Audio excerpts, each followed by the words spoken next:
Do-do-do! Greetings and welcome once again to the Class Action Podcast. Wait, no, Class Action Point Podcast. Sorry. We are not about class action suits, sorry. Not exactly. Well, anyways, episode, who cares, really? Today we have with us Adam playing, Cedra, Elven Monk, Jared playing, and the Tiefling Ardent, Jessica playing, Zeuel, the Tiefling Scion, and Nick playing, Manak the Goliath Warden. Alrighty, and then there's me, Andrew, who will be playing everyone else. Pretty much. When last we left our party, we left on a bit of a hanging off cliff type thing. A veritable cliffhanger.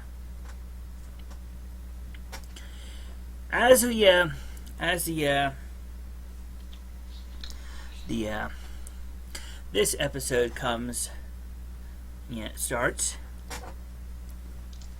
Zeuel slowly starts to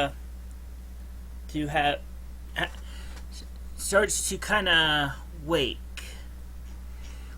at the dull pain in the back of her head. She has not yet opened her eyes, but appears to be lying on something soft. I'm gonna try to take a look around and see if I can get a beat on my surroundings and where I'm at. You open your eyes, and slowly starting to try and get things into focus. A dim light nearby, but other than that, almost complete darkness. As your vision starts to slowly kind of come back into mostly focus, you see a large gray shape.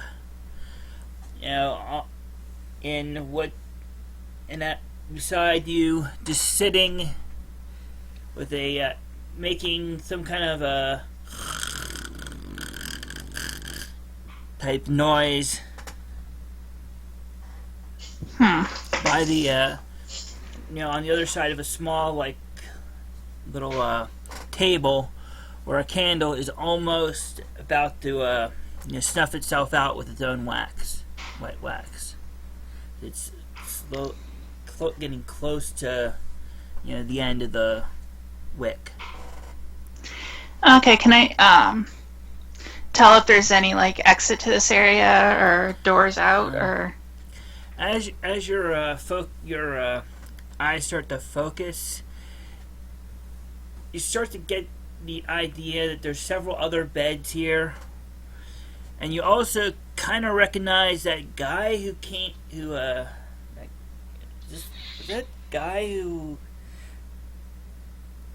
the other day, this morning, or what time is it? What day is it? And you see the gray fella next to you is really tall, basically is sitting on one chair and has a chair in between another chair that he basically has his feet propped up on, just to have enough room for his legs and everything. Okay. After a moment, you start to recognize. You think it's hard to. You can't remember the guy that joined that came to the school the other day, and at this point, as you're moving around, you feel that you have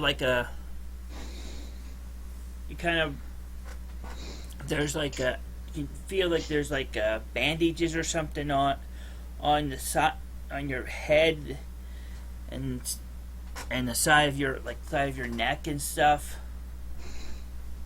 And you're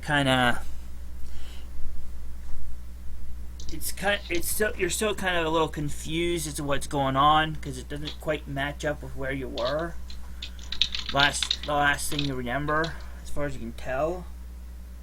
Yeah. Do I still have like my implements on me in case I have to defend myself? Well, you look around, you see it's probably your staff is sitting over there by that table. And you appear you're wearing what appears to be like some kind of like dressing gown or something that like you've seen once or twice when a horribly injured student or something has had to stay in the hospital wing for a couple of days at least. Okay, so I should be back in the school then if I intuit from that right there. Yeah, you're pretty sure this is probably part of the hospital wing, not the part they're usually in. There's a couple of wings off of it, off the main entrance. And you can tell that there's only one other bed here. And Manak is not the one in it. Actually, nobody is in it. But,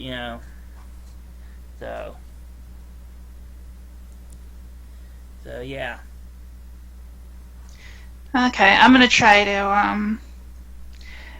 to grab my staff and any of my other stuff I see, and I'm gonna try to see if I can find a way to sneak out of here. Alrighty, let's see. Alright, give me a stealth check. Then. Okay. This is gonna be so amazing. I'm actually proficient in stealth. Boom. Yes, you are proficient in stealth, but apparently the cheats are not. Well, you manage to be pretty stealthy for the most part. When you realize, wait, how do I open this? How do I get the door open? You manage to get to the door with no problems. Manak seems to be still snoring, or at least not that awake. Manak, can I have a perception check? Sure. It's gonna be hard because you're pretty much asleep, but still, you might wake up from this. Let's see. Alright, let's see how we... Bonus here.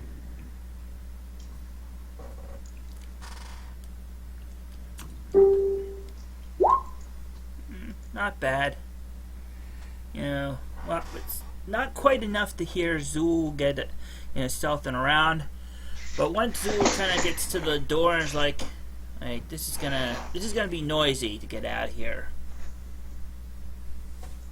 Zeuel, make me. Okay.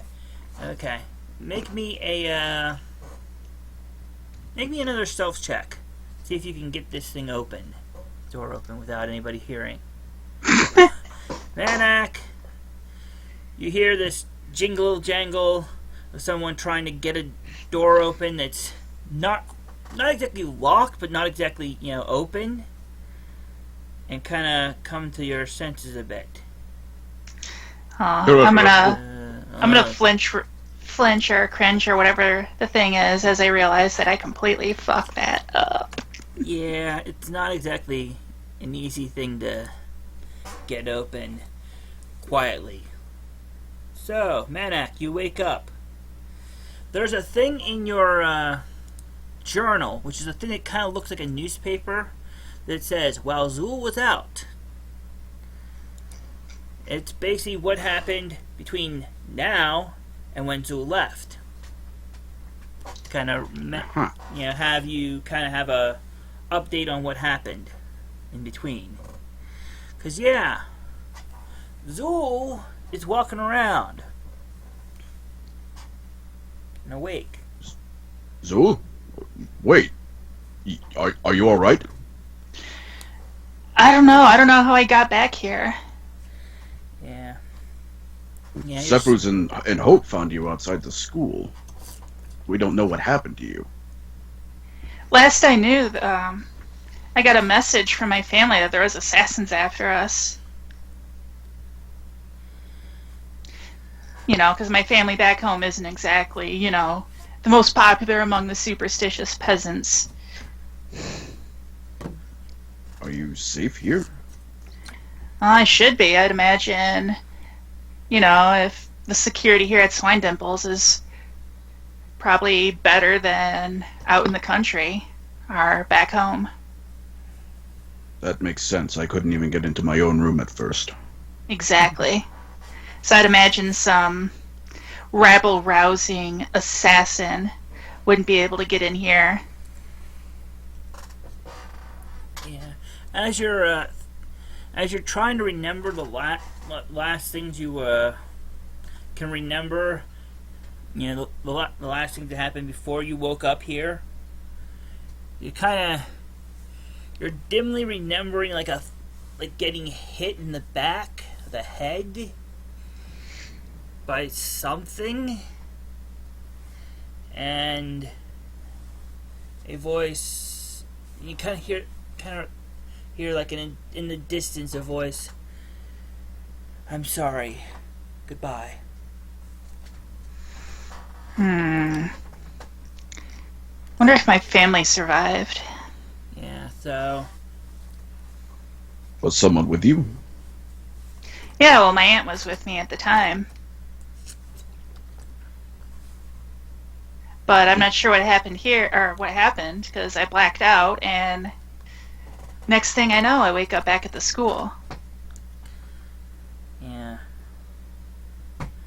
Well. Yeah. Zeuel, give me like what would be to remember stuff about your family, particularly your great aunt. History? Yeah, we'll go with that. It's close enough. Okay. Kind of remember little bits and pieces of family history, at least. Well, thinking on it, you know, at least a couple of your family members were like had some kind of magical knowledge of some sort. You're like, you know, of some sort, like sorcery or wizardry or something of that sort at some point. And you think on it, probably one of them.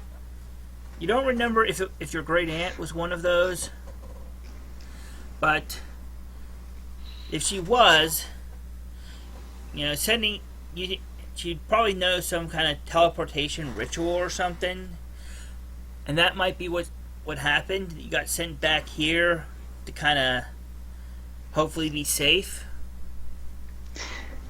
A safe place, or at least a far away place. Definitely appreciative of that, you know, but I hope she managed to make it out there, or make it out of there. Yeah. I'll have to, well, I don't know. I'd say I'd have to try and send a letter, but I don't know where to send one to. Because I'd imagine, you know, those, you know, superstitious commoners probably, you know, burn down where they live. Who knows? Is this out loud or is this just to yourself? This to myself. Okay. Yeah, so that's Zeuel most basic thinking. And that most mumbling Yeah. a little bit, because she's still a little bit out of it, just a bit, because, well, it's been a bad time.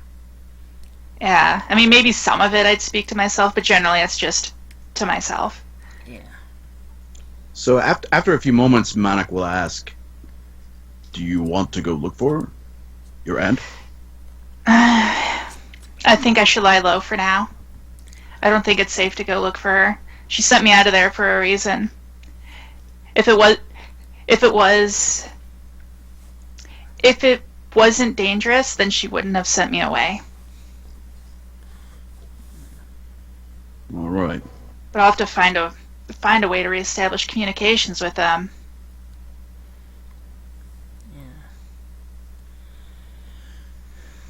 So, yeah. So, any other... So, yeah. Continue on with the scene if you want. Or do you think it's about the Well, Should we go find everyone else? I mean, how like what day is it even? Have I missed the start of school? Well, you wouldn't have. Well, Manak would know from the note that I sent that basically it's like the like 2 a.m. the night before the school starts again. Back up. So You've been out almost yeah, 2 days now. Yeah, it's been. That doesn't give me a lot of time to prepare, but at least I know I'll be well rested for that first day. Yeah. And also that Shall we go back to the dormitory, or do you feel like you need to recover more here? Let's go back to the dormitory. Okay, so basically you two, Zeuel is still slightly unsteady. It's more that whatever happened to her head, it's healed mostly, but she's still getting kind of, it's the, it turned Brain trauma. something like that. Whatever happened, she's still kind of recovering completely from it. It's, when you've had one of those, bad headaches or head cold type things, and you stand up and you're like wobbly because you did it too fast, or turn around too fast and you're like a little dizzy. Certain things will basically, like, if you had something, happen to your head, specifically like ear infections are really bad for that. Because that's where most of the stuff for keeping your balance and knowing which way is up and down are set up at. Yeah. And it looks like Dweon's here just in time. Hello. Well, Chris, you're playing Dweon, but currently we're having a scene with Zeuel and Manak. Zeuel has returned and woke up in the hospital wing. Oh no. With Manak basically being the one currently watching to make sure, keeping an eye on her. And everybody else has basically been taking turns over the course of the last day and a half.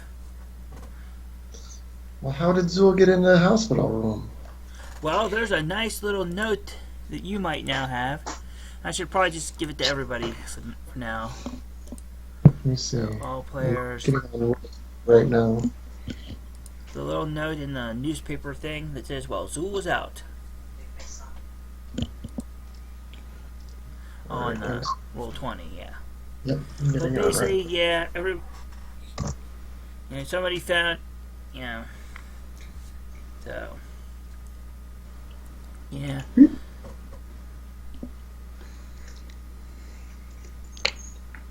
Alright, so, as Manak is trying to take Zeuel out through the side area, out through the door and out by the regular infirmary room. Make me some stealth checks. Okay. Oh, okay. This will go well. Alright, I see Zeuel. Okay, I got the note that's about Zeuel. Alright. Okay. And both of us make stealth checks. Go ahead. Let's see who screws up worse. Yeah, Manak basically is having a little trouble with the dark. There's no lights or any candles in this room, and basically trips over a bed. Monica's keeping an eye on Zeuel just to see how she's doing, and also an eye on his surroundings, just in case somebody attempts to finish a job. He's not focusing on stealthing whatsoever. Indeed. So basically, as he's going by a bed, he kind of tripped. You know how when you have really longer or a bigger size of sheets on a bed that's small, where they kind of hang down and sometimes just lie on the ground at parts. He kind of gets his foot caught in that and pulls on the sheets, and the bed moves a bit, and goes creak around, around on little wheels, and you hear somebody from another doorway on the other side of the room, kind of wake up and start moving around, and a little light, comes from underneath the bottom of that door. Like they got something lit. So yeah, somebody got woken up by you as you're trying to get out. Oh, they still got time to get back to sleep. I don't feel too bad. Yeah. So Manik's just heading back to the dormitory. Okay, you guys. So Manik basically gets his foot out of the sheets and starts heading towards the door. When you hear the other door, that door that open, and a light starts coming in, actually fairly bright light, as the woman comes in wearing basically like a dressing gown type thing, holding a ball that glows, and looking out. What do you think you're doing? I'm going back to my room. Your room is back there, not here. Not there. Young lady, you have been hurt bad. Do you not realize this?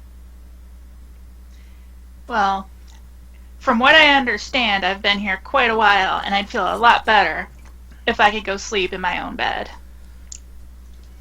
Yeah. Yes, you probably would, but still, you're here because you've been hurt. And I can't take responsibility for, you need to take responsibility for your injuries and being ready when you go. Has my condition stabilized? Am I at risk of dying anytime soon?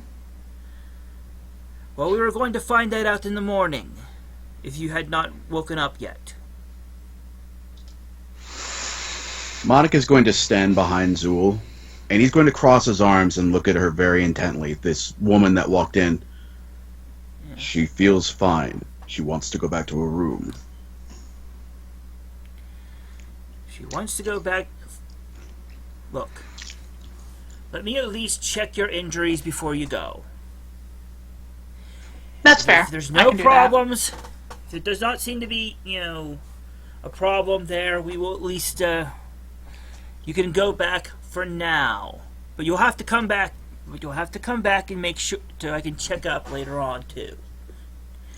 It was a very serious injury. You were out for quite a while. I can do that. Yeah. Alrighty. So she kind of got, well, we'll just use one of these beds over here. Get up on it, and we'll make sure everything's all right. Hopefully. And she kind of yawns a little bit, and she kind of fumbles around with like a little like a little plinth, and basically puts the little glowy ball on it, and it kind of starts glowing a little bit brighter. Right over here, let's have a good look here. Okay, mostly healed. You'll have a bit of a bruise underneath your hair, but that's not much bad compared to what was what it was like before. Neck injury's not quite healed up yet. Well, at least you're not bleeding anymore. That's good. Okay. She's like, how many fingers am I holding up? I'll answer her. I mean, correctly? yeah. Okay, 4, 2, 3, 2 plus thumb. Okay, good. Alrighty. Well, look, Mr.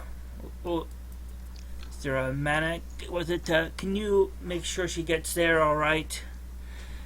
And again, I believe you have a break for the second period. Please come back for that to have a checkup. So the break after the second period? Break for second period. Oh, okay. Basically, you have one class, then you have a break time for the second period. If you come back sometime during that, we should be able to get you, make sure that nothing's going bad. But again, go slowly. You might be a bit disorientated. Okay, I'll try to be careful. Head injuries are always can surprise you. Something. All right. Yeah. So, basically, yeah, you guys can start headed back to the dormitory. Manak basically keeping a. Oh, you should probably get dressed though first. Your clothing is in the is in there too. Well, that sounds like a good idea. Yeah. I'll go ahead and do that. Yeah. So, alrighty, Manak. What kind of man are you? Are you the kind that would watch, or at least, or just be like, I'm gonna look over at that corner and not move at all? Or the, I'm gonna stand outside, call if you need something kind of guy? He would be much more interested in his surroundings, knowing that there's a threat to the party member. He wouldn't be the slightest bit interested in taking a peek. Gotcha. Just wondering. But he'd at least stand outside the door and make sure to keep watch, type of thing. Then, how much interaction has he had with the woman that just checked her injuries?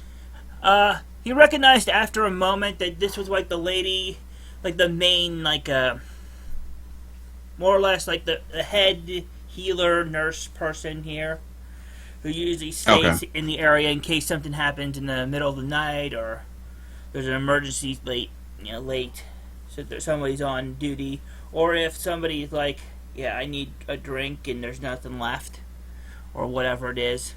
Basically, the person who's there for the, something needs done now in the middle of the night type thing.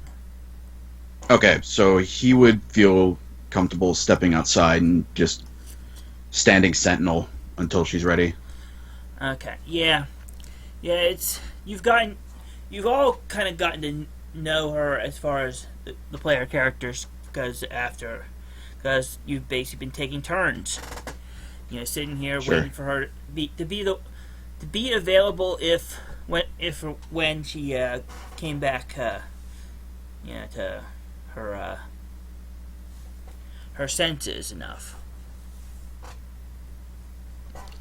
So, yeah. So I take it Zeuel gets dressed as quick as she can, gets ready. Yep. Realizes, oh yeah, that everything was kind of a little fuzzy because the glasses. She forgot she had glasses, and she finds them on the table beside her bed, and everything kind of becomes a lot easier to see when she gets them on, which is weird because she's never had that difficulty before. Not really. Something weird, something strange there. But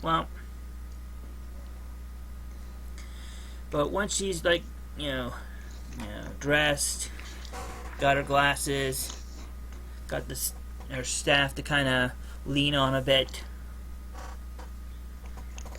what does she do? I am going to probably head back to my room and, make sure, I guess, try and get ready for school in several hours. Yeah.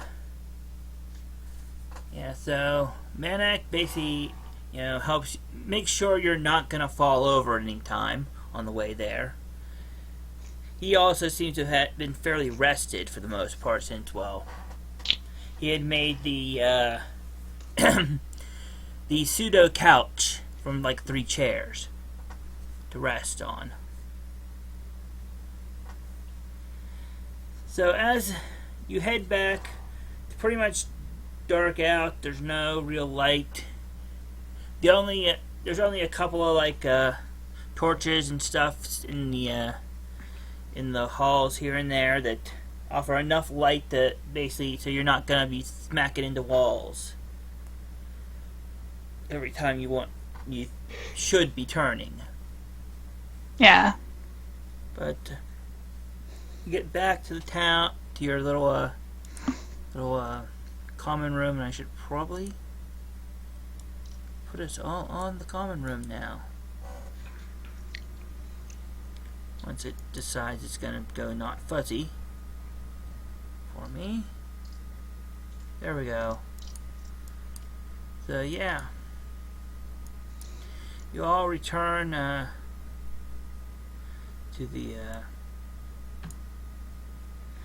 the common rooms. Zeuel's is up on the end here-ish, and Manak can basically guide her to the doorway, and she can go from there if she wants. Get ready. Okay. I'll go ahead and do that. And What? A is kind of like right here, leaning up against one of the Stonehenge pillars, Yeah. waiting, just snoozing away, waiting for her shift. Which Manak kind of realized was probably about an hour and a half ago. Well, Manak fell asleep. Yeah.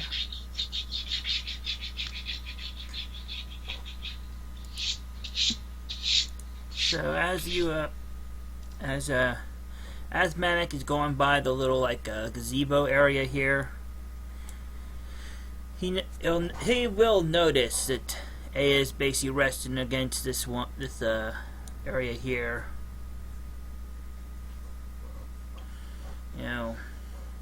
Snoozing away. I don't think he'd say anything, since Zeuel is fine and A is sleeping. He figures let A sleep, and we'll all try to get a good night's rest. Gotcha. All right. So you finish.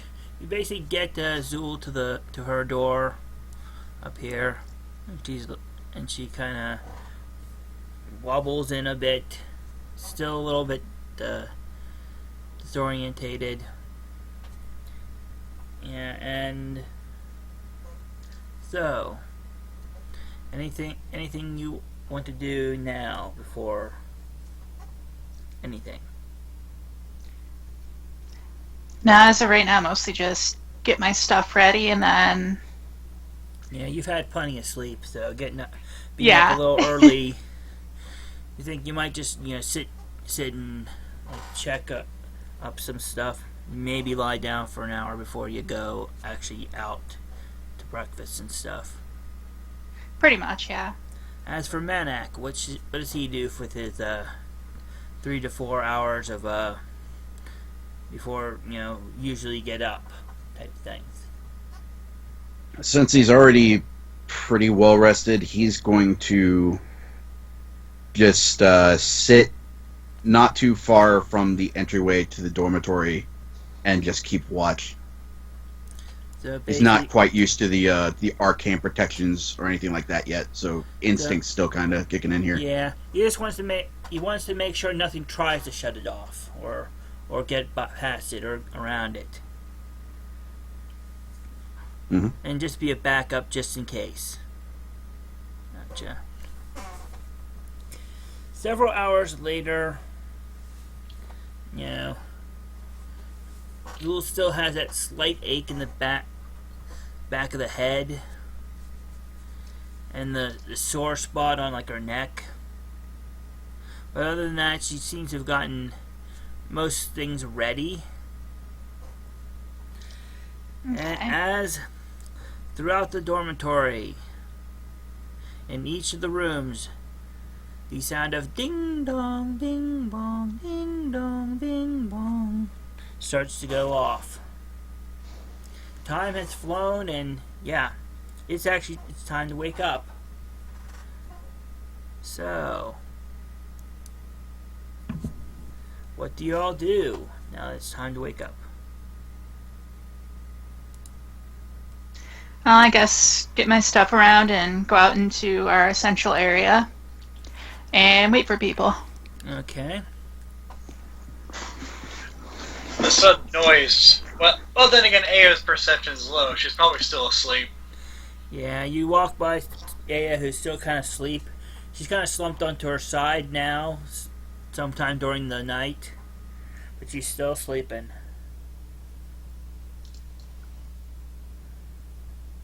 So, and Cedra's going, no, at his alarm clock, as if that would stop it. So, Dweon. Yeah. Dweon has this, it's almost a ritual by this point, because, he's had this clock for months and months now. But the ritual kind of goes where he tries to knock it over off the desk. That doesn't work. He picks it up, throws it against the wall. That, of course, does not stop it.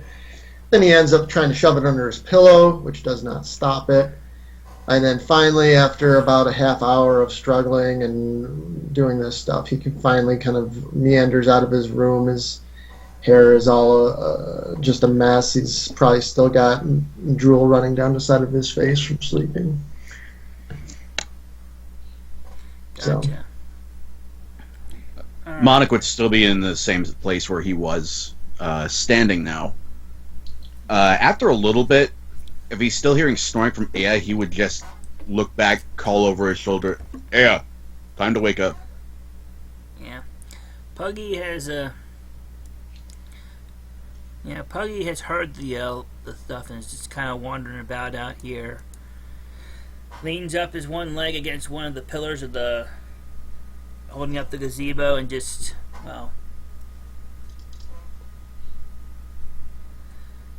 meanwhile, Aya, after a couple of calling at him, being called at a couple of times, starts to kind of groggily come to.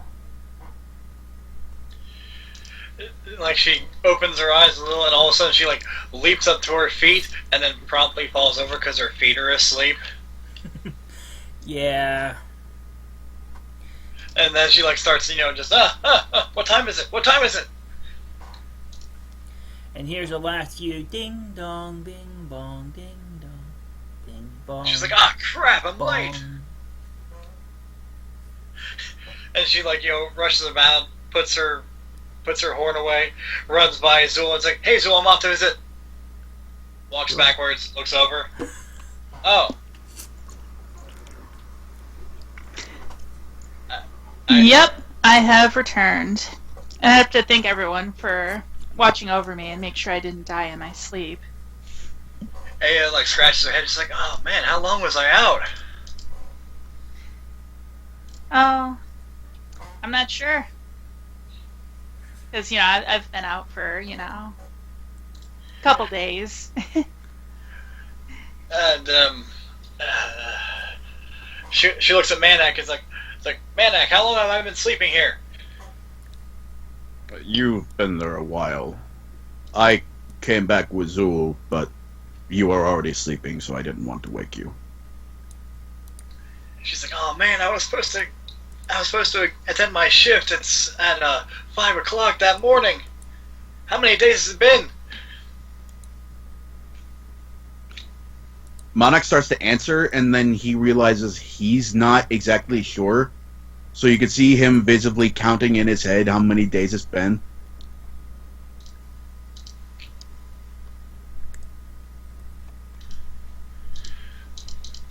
And she's like, oh, well, I'm just glad everything worked out all right. I mean, even though I've probably been sleeping here for several days, it feels like I've been sleeping here for several days. I don't think it's been that long.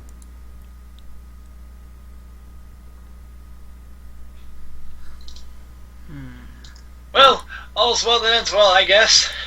So,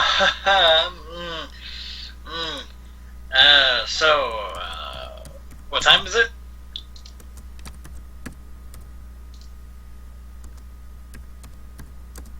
It is early morning, like just before breakfast. Oh crap, that's right, it is early morning, isn't it? It seems so.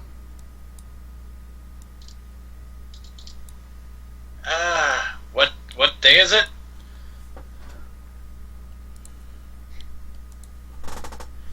It's only been 2 days since we found Zeuel. So I've only been asleep for 7 hours. Yeah. Oh, whew, that was, I thought I was asleep for way longer than that, I guess. Alright, so it's time for breakfast. Zeuel realizes she's really hungry. Manak as well. Probably should have got some food on the way back. Around this time, Cedra's probably sick of the bing-bonging that's he's trying to ignore. He's probably going to wander out into the hot tub room and then from there wander out into the courtyard. Yep. And, oh, thank goodness, you're up. They let you out early, I guess. I say to Zeuel as I kind of wave in the direction of both Manak, Zeuel, and both. Yeah, it was a little hard, to get out of there, but they let me go. Oh, that's good. Awesome. Well, we should get food then. Well, can you eat food? Did they let... You didn't get, injured in where you can eat food, right?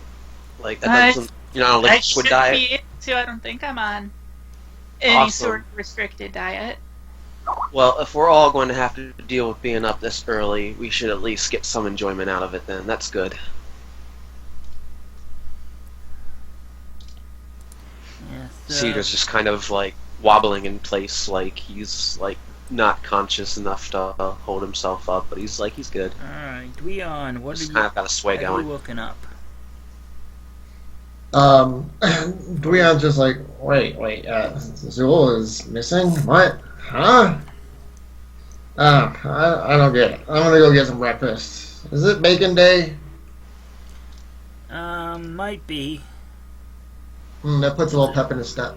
It's a Monday. They usually have bacon on Mondays, you recall. He's heading that way. Alright. Have Manak and Dweon actually seen each other yet? No, not at all. I don't know. Yeah, true. Dweon was kind of a little bit absent the last time that we had Manak around. Yes. Yeah, so Out Manak of sees his character, goblin out of in fancy clothes walk out of Yes. the room across from his. Out of character, my name's Chris. I play Dweon, who's a goblin, and he's a little heftier on the goblin side. He's pretty round. He wears nice clothes, but his clothing is pretty wrinkled usually because he just doesn't take care of it. He's got a black mop of hair, but he usually is kind of messy. And he usually has a bunch of satchels because he's into alchemy. So, and he really likes food. So. And he's got a fancy hat. Oh, that's right. I forgot about the fancy hat. Oh You yeah, got we that should have had that hat in the in map. the Christmas season. Oh well. Yeah, from the quote-unquote the not Christmas. The non-Christmas, yes. Yeah, the non-demonstrable present day of presenting and gifting. Yeah. I think it was called Zombie Miss. No, that was Zompocalypse was a one-time thing. This was actually like Gifter's Morning or something like that. I see. Santa's Day. Something like Yes. that. More or less, it was that. Dweon would be seeing a large Goliath man, Okay. about 7.5 feet tall. Shirtless right now, wearing furs. His reaction upon seeing a goblin. DM, are goblins regularly integrated members of society here, or no? No. It's No. a very rare thing to see a goblin that does not want to kill you and eat you. Not necessarily in that order. Okay, that that simplifies a few things. When Manak sees Dweon walk out, where he was shirtless before, there is now a set of hide armor. And he is going to start to draw his great axe as his eyes narrow. Whoa, what are you doing? Cedric kind of wakes up whenever he sees Manak just, morphin timed into his armor and pulled his weapon out. I'm like, whoa, no, it's cool. Chill. Dweon, this is Manak. Manak, this is Dweon. Remember I told you about Dweon. This is our buddy, Dweon. Dweon kind of like stops. He's still groggy headed from waking up. You know, he's got sleep boogers in his eyes and everything. And he kind of blinks a few times, looks up at you, and he's like, Ascaron, what the hell are you doing? No, this is Manak. Yeah, you forgot Manak, are you cool? You guys gonna be cool? Or I say you guys, but I'm looking at Manak and I've got my hands like kind of out, like in a whoa stop kind of motion, and I'm like, you gonna be cool? When Manak hears the goblin being termed Dweon, his face is going to soften a little bit, and he's going to slide the axe back, and the armor is going to vanish again. You are Dweon? Yeah. Yeah. Sorry, I thought you were somebody else. Hey, I'm Dweon, and he kind of like sticks out his a stubby little hand, and he's like, and you are. Manak will take Dweon's hand and start to shake. Dweon will take My name is Manak Anakal. Manak will take Dweon's arm and shake it. Pretty much. Dweon does not have a big arm or hand. Dweon! Well, actually, Yeah. Manak, make me a strength check. Dweon, make me an endurance check. All right. Let's see what my endurance is. Let's see. I don't even remember anymore. Let's see how much the large man crushes your hand and arm. Oh, that should be good. Okay. Let's see how Dweon does with it. Hey! Okay, Manak at least Supposed seems to go keep- at all. Manak realizes small person probably shouldn't do the tough guy handshake. So, more or less, Manak not exactly shakes, but like takes his thumb and forefinger and kind of just slowly raises and grabs, pinches onto Dweon's hand and just kind of raises it a little and lowers it a little bit. Just to make sure. Yeah, so Dweon does very well at resisting having his hand crunched. Yes, I think, probably back in the day when Dweon was learning how to shake hands, his dad was like, this is how you shake hands like a man, So he was trying to replicate that as best as possible. He did a pretty good job. Yeah, so basically, introductions have happened. Cefruz has either not gotten up yet or something. Not really sure what's going on with him. At least at the moment. So, yeah. But, the good food's going to be gone if you don't get down there soon. Oh, Dweon's already on his way. Yeah. Yeah, and bacon is usually what qualified as good food. So, you need to get down there if you're going to get the good stuff. Damn straight. Alrighty. So you head on out to breakfast. Yes, there's bacon. There's other stuff too. I'm getting sick of having to describe food and meals, right? Yeah, no, we can understand. There's good food. There's good things to drink.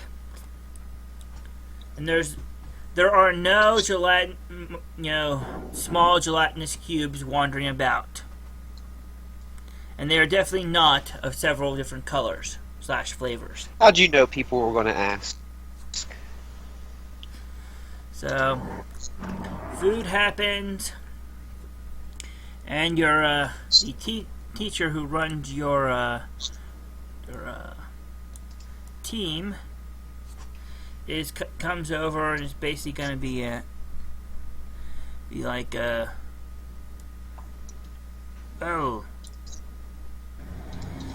well, we need to get your scheduling done. Where is the fox fellow? Is he available or something?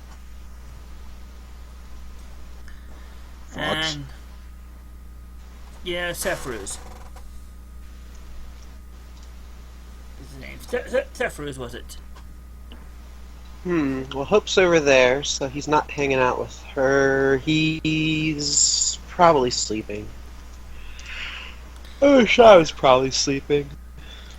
Yeah, so, well, we can get it to him. At least he doesn't have this clip. He might, well, here's your scheduling for the first part of this what's it called, semester. Yes, semester.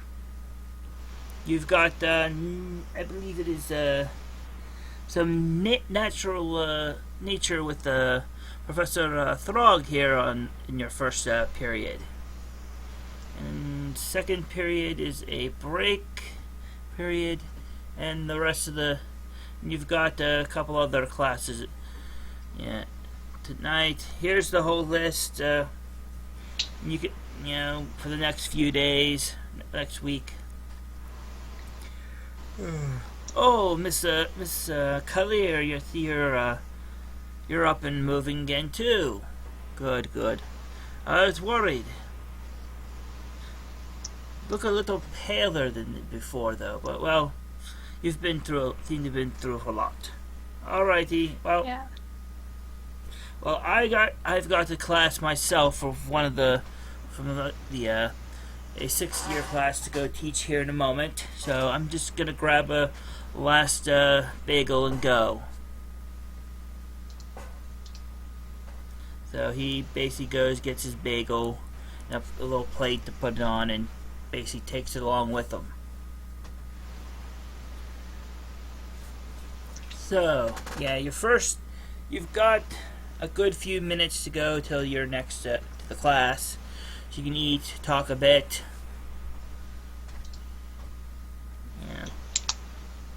Yeah. Cedro's going to eat quick and kind of lean his head down there on the table and close his eyes for however long it takes him to either go to sleep or get frustrated that he can't sleep.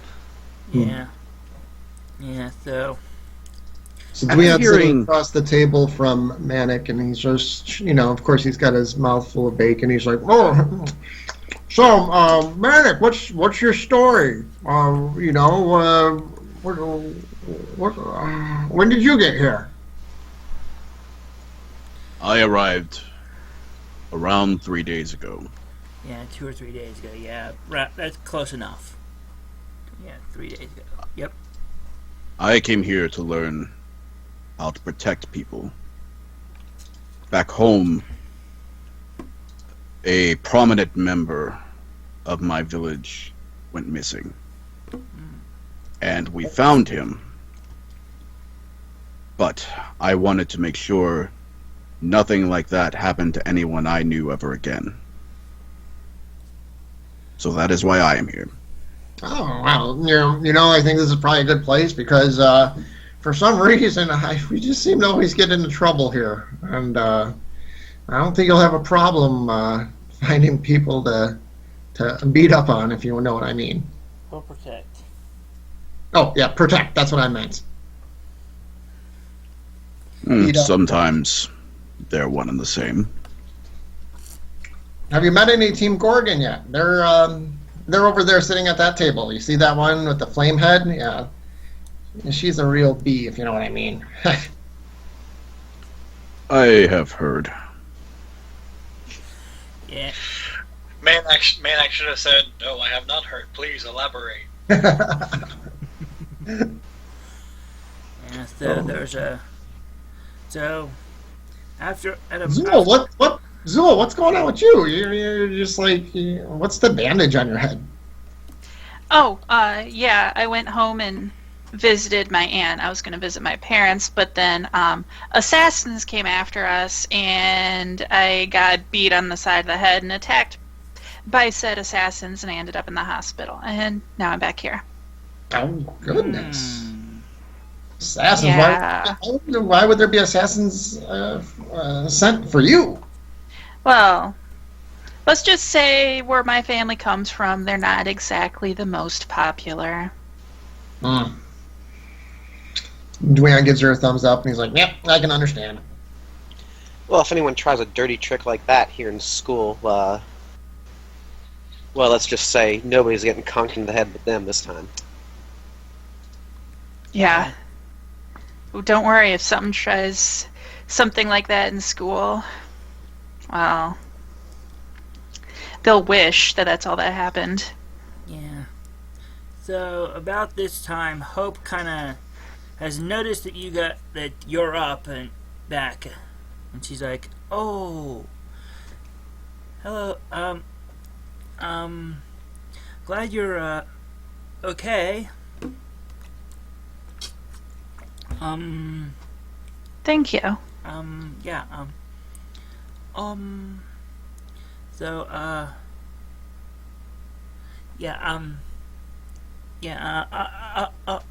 I'll tell Cefruz then, okay. And she just kind of walks away, yeah. That's weird. Wait, Cefruz is with her? Oh. Was he not in his room last night? Well, you can't exactly get into the other's rooms, you found out, at least at the moment. So it's kind of it's one of those things where, yeah, it's not you don't know yet what's going on. Oh. I All wonder right. if they were eaten behind the old tree. Yeah, what did we call it? What did we call it? Jared? We called that something that was not a Whomping Willow.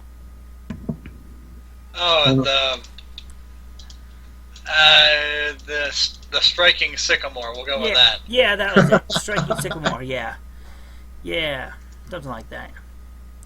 But yeah, so you're finishing up breakfast. You should probably be headed to the class. It lists the class as being in the copse of trees over past the arena for some reason. So, if you're gonna get there, you better start heading out. And we shall have a switching of the map. So basically, there's a bunch of stuff going up here that's kind of weird. You find the professor basically just outside the copse of trees. You'll figure out what the other stuff is later on, but first of all, there's alrighty, well, we have and it's the half-orc professor that has the big staff. You now and you see that he does still have his cat. Kinda. The cat is a bit more transparent than it was before. But still pretty much otherwise identical. The professor's like, alright then. We have a bit of a practical lesson today. Have you ever... But first we have a bit of a question. Has anyone here know about the various kinds of more mobile plant? Nope. Well, there's Were they plus druids, 13 with Manak? I think. Nature? Yeah, you can try and you can roll and see if Druids, you can number it right? in the back. Go ahead and roll a nature check if you haven't, to kind of Okay. bring up some knowledge you can remember. Oh, crit! Yes, Actually, you know what? yes, I know. I'm gonna That's- genuinely that's roll one it of just them. in case I successfully know rather than just Yeah. like foolishly guessing. So basically, Uh-huh. Manak is like, yes, I know, and there's like 3 of them over there. There's like 3 of them over there that move. Well, will move if you get close to them. And oh God, why? And I know what that is. And why are you having here? But yeah, Manak is like be able to like.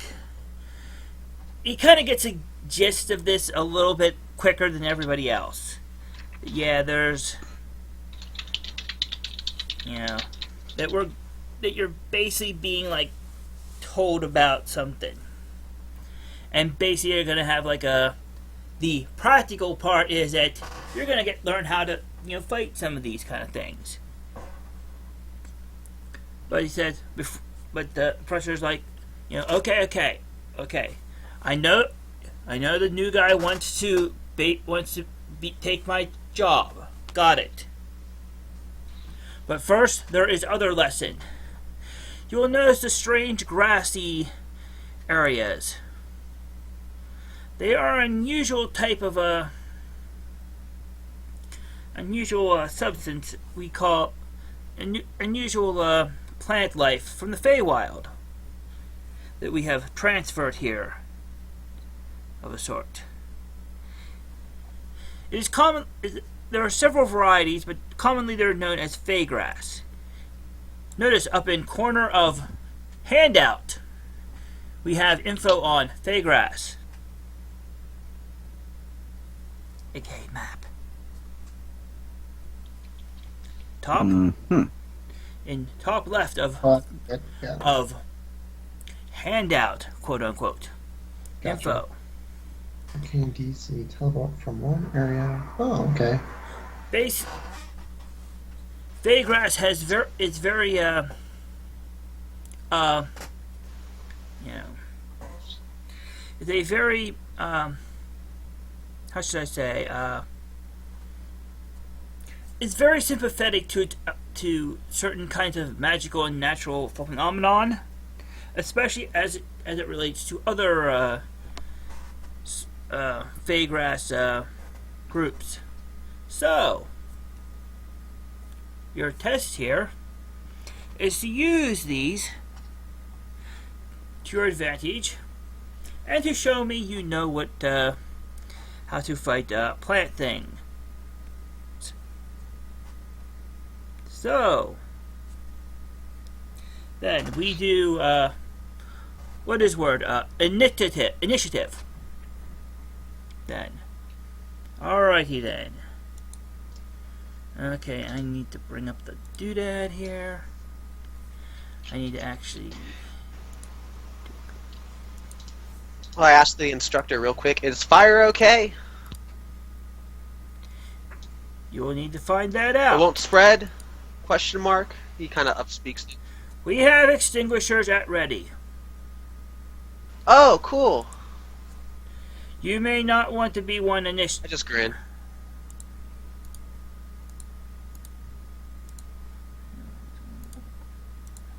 Alrighty. So I need to get the various initiatives. Alright, that's 11. So the Dark Rose is actually that big of a creature? Oh, we'll find out. Okay.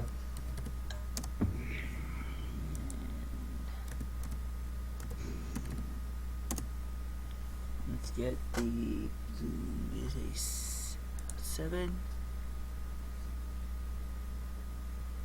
Alrighty.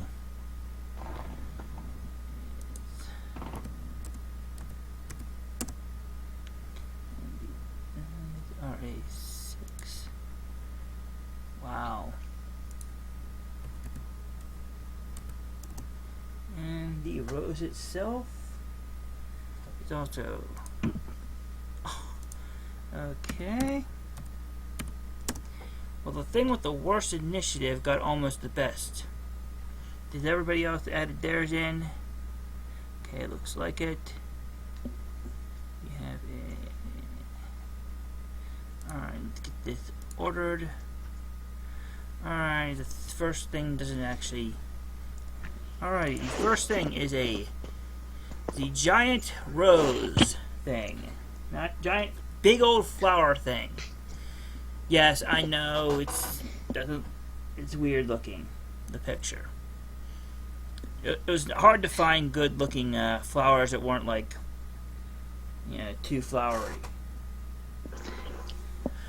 But it is going to do a thing where it goes 1, 2, 3, 4, 5, 6, and it's going to do it is going to double move into this area of Fey grass. And that's what it's going to do. That's its turn. Zeuel. Okay. I'm going to move 2, 3, 4, 5, 6, 7. And I am going to mind lock unaugmented that dandy die right there. Alright, also note the little areas that have like bushes in them are difficult terrain, and having them in will provide partial cover, +2 to most defenses. The water is, Okay. of course, water and probably slippery and difficult terrain and stuff. There's a couple of spots of rocks that also you could hide behind and provide cover. Alrighty, so let's see that attack here. Okay. So, where's my macro? Boom. 17. That one right there. 17 versus Will. And I'm just making sure I'm reading this right. Well, that's a miss. No. Okay. Not by much, but still miss. It's my turn. Okie dokie. The dandy dies go. Let's make sure how much... Well, they don't move very fast, but they move. This one has noticed the thing that attacked it.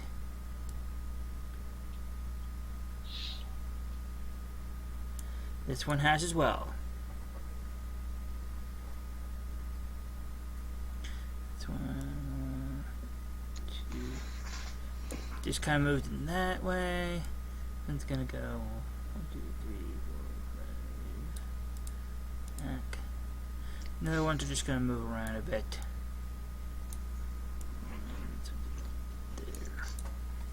But there are 2 on Zeuel.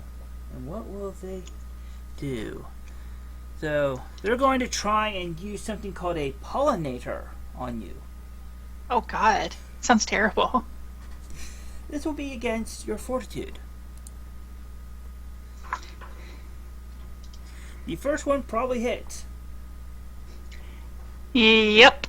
Can't do anything about that one. The second one hits as well. Each one of them basically just kind of pokes you with the pollinating things in the middle of its flower, and basically cover you in this kind of venomous, poisonous pollen. And you breathe, and causing you to breathe in a bit of it, causing 7 poison damage for each time you've gotten hit. Okay. So yeah. Speaking of which, there's one on Aya. It's going to try and do the same thing. Probably not succeed, though. Versus Fortitude? Versus Fortitude. That fails. That fails. Alrighty. Now it is Manak's turn. Alright, Monarch's gonna roll on up into this bush here, and he is going to use a Thorn Strike on this dandy die here. Gotcha. He's going to try and drag it around. Oh, okay. 17. 17 versus AC. Not quite there. They are not exactly the most AC of things, but basically, rather than wrapping it around like the stem, you get like a leaf, and it doesn't really do much to it. So. All right, that's not great. Yeah, just a little bit off. So, but, well, actually, you're not next to something so you can't mark them. That's the thing your mark does, but... I'll finish my movement and move up next to it. Well, the thing is, that's one of those things that you can't do in 4th edition. Once your movement's over, it's over. Okay. So, but basically, just something to remember for future reference. And if you wanted to, and I know you're kind of new to this, the rule set and stuff, so if you wanted to have changed it, you got closer to it or what, that's fine. With me. No, my idea was to pull it closer to me, so. Gotcha. So, yeah, okay. Alright, the Vile Bloom is the next thing on the list. I'm making sure. What does it move? It doesn't move very far. Oh yeah, I forgot I had that thing. This might be a thing to do. Yeah.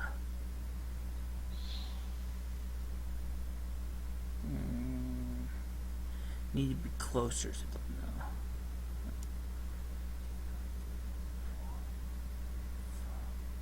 though. Okay, can get a good place there to get Cedra and Ea in this. This one is going to do some. It's going to basically present its flower and basically pump out a spray of the pollen that the little ones have been doing at Ea and Cedra. So, Ea. This is also against Fortitude. I think we got Ea and Cedra. Probably Oh, two. of course. That hits. Alrighty, and now I need to actually have some. Roll 2d10. Wow. 16 poison damage, which is quite a bit. Okie dokie. And you can feel it kind of eating into your flesh, like it's going to, cause ongoing 5 poison damage. Save end as well. That's its turn. Cedra. Alrighty. Had 16. Had to fix my HP. I realized And, wasn't right. There we go. and Alrighty. take your ongoing 5 poison damage too. I'm going 5. Okay, well then Cedra is going to take some poison damage. He's not looking swift. He's looking a little poisoned, and he's covered in pollen, so he's making a face that seems to indicate not happy. Of course. All right, looks like Zeuel's starting to get not surrounded per se, but it looks like a 2-on-1 situation. I'm going to do one of these. Which is a 4, 5, 6, 7. Oh, that's lame. I could have done one of these. I'm not seeing the one of these. Oh yeah. Yeah, I went directly to the right to get to where I am now, but that little Yeah. triangle hop I did was like the motion I I know. meant. Just to went make to- sure okay. it doesn't try to pollinate you as well. Yeah, and then I'm going to make it easy. I'm going to use a 5 storms, and it'll be left guy, right guy for the order. Gotcha. Quality rolls. Versus reflex. We'll 3 to miss 4? both. Awesome. We'll miss both of them. Yeah, I had a feeling. Alright, so I'm off to a great start as I show my prowess in mowing down plants by spinning my blade and hitting nothing. Yep. The thing. Alright, well that's my turn. Alright, Aya. You are currently poisoned. Taking ongoing 5. Oh, I should. You said it was save ends, right? Yeah, I should save make a ends. save. Yeah, save against that. Alrighty. Oh, duh! I've got poison resistance though, a little bit. Oh, how much? I think it's 3. I gotta check my item. It's the neck slot item I have. Yeah, 2 or 3 Really probably. health, I think. 2 or 3, I think. It's 2. Okay, so I gotta fix my HPs then by Alright, 4. yeah. What you doing? I am going to hit. I'm going to shift up here Yeah? and hit the Vile Bloom with the Demoralizing Strike because Yeah. make it squishy. That will miss. No, it will hit. 27 or 29 versus AC. If that misses, then run away. I'm joking, but it does hit, but wow, you did almost minimum damage. 11 damage, and it takes a -2 to its defenses. Alrighty, so it's gonna be easier to hit, hopefully. And I save. Yay. Alright. And well, since I saved, my turn's over, so I'm satisfied with that. Alright, Dweon. All right, so you hit the Vile Bloom, so it's less defense, you said? Yeah, easier to hit. Easier to hurt. All right, I'm going to try to doing that then. So Dweon is going to, let's see, I'm going to cast, and do you want that thing right next to you, or do you want it away from you, or? Oh, I'm indifferent. No, Aya. Would you? I said Adam. Oh, sorry. No, Aya. Aya. Would you like it pushed away, or you don't care? That doesn't matter to me. All right. Maybe I'll just do Ethereal Chill then. So I'm going to cast Ethereal Chill on Aya and see if I can hit that Vile Bloom. Go for it. And, oh yes, Dweon comes out swinging. Dweon misses. Versus its reflex, 24 versus reflex. Yeah. No. Oh, okay. Sorry, I'm just having some jokes. So, damage. Don't scare me like that. Dweon has a hard enough time hitting things anyway. Yeah, just remember how hard I had hitting your stuff on Thursdays. It's true. That happens sometimes. Yeah, let's see. What is my new damage? 1d8 plus 5. So this is cold damage, if that matters. Oh, nice. 12 points of damage. Nice. And until the end of my next turn, anybody that hits Aya will take 3 points of damage. Gotcha. And then as far as movement goes, I'm just gonna move over just a little bit this way. And that'll be my turn. Alrighty. Got the giant rose thing. It's going to do something. Now that it's close to stuff. Or is it?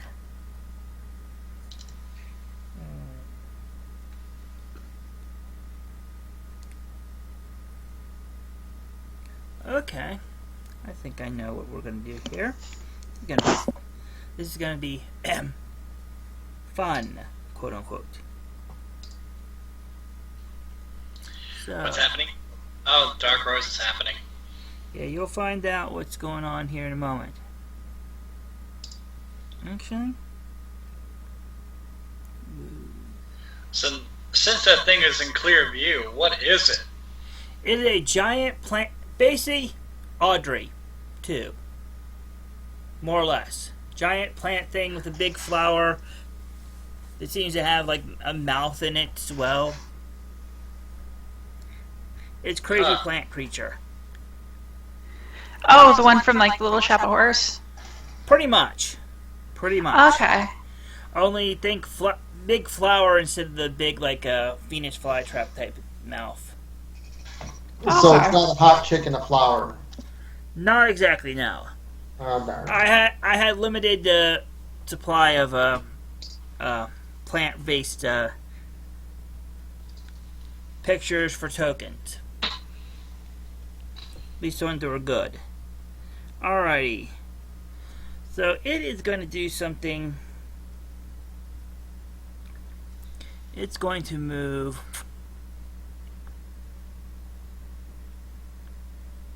to here, and it's going to strike out with its very long pollinator, aka it has reach,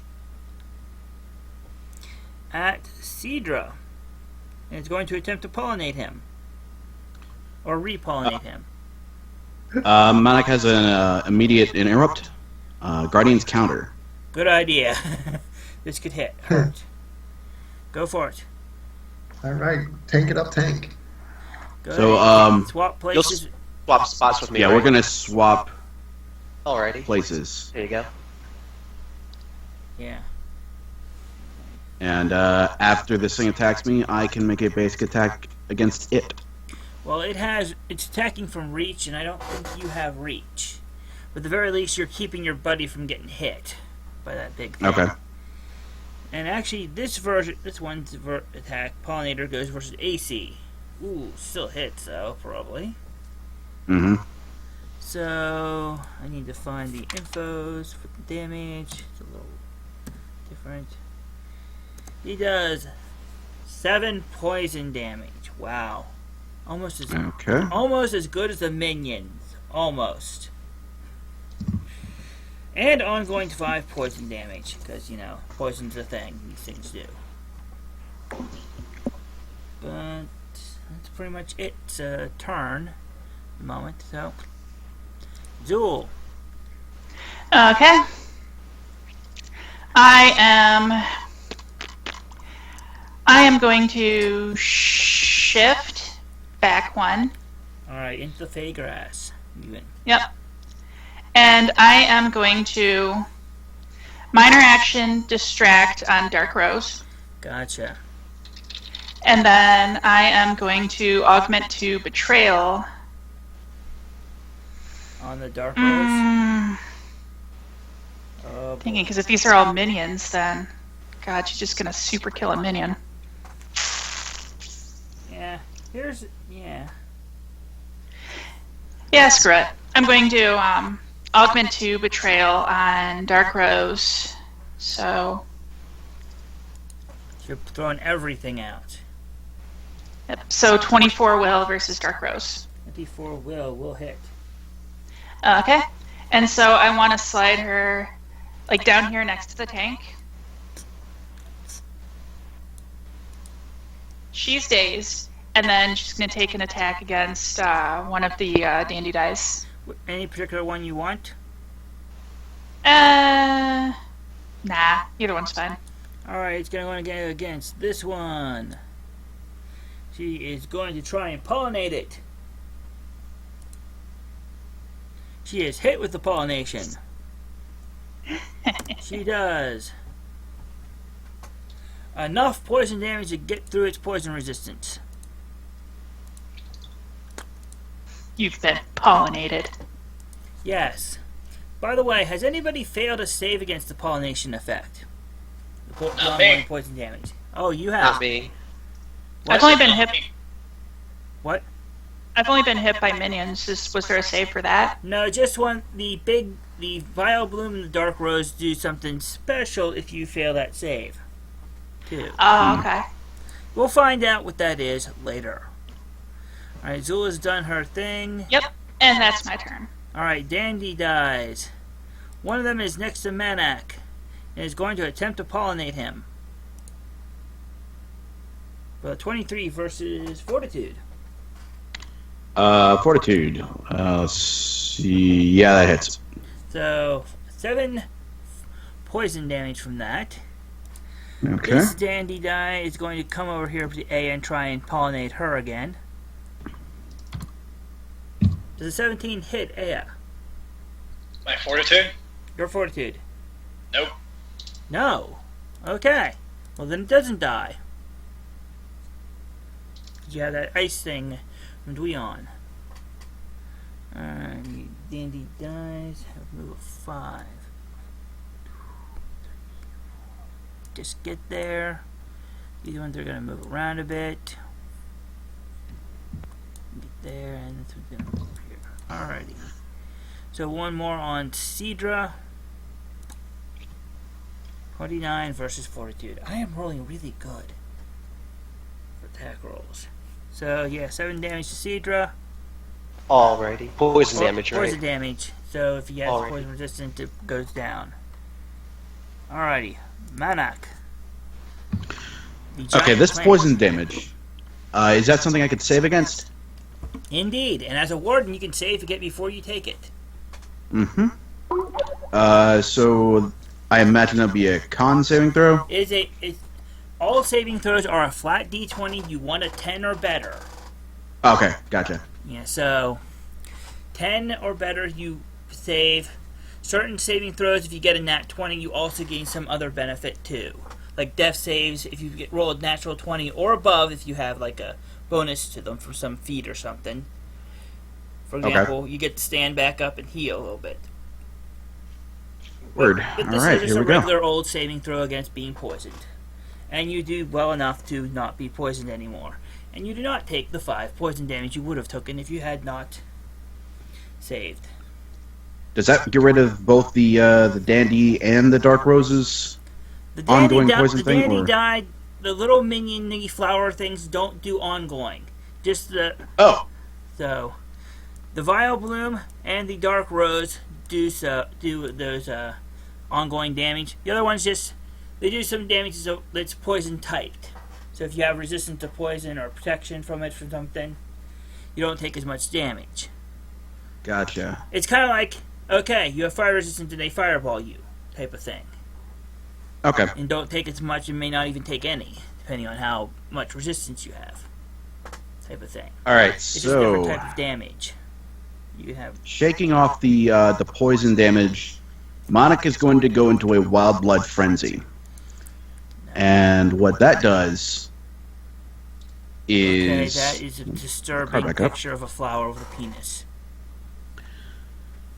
what I can do with that is I attack one thing, and then I can attack again. Okay. So So basically, Let's- you hit something and hit something else. Or something yeah, else. let's smack the dandy die first. Gotcha. Alrighty, dandy die 25 will hit. The dandy die basically gets splattered.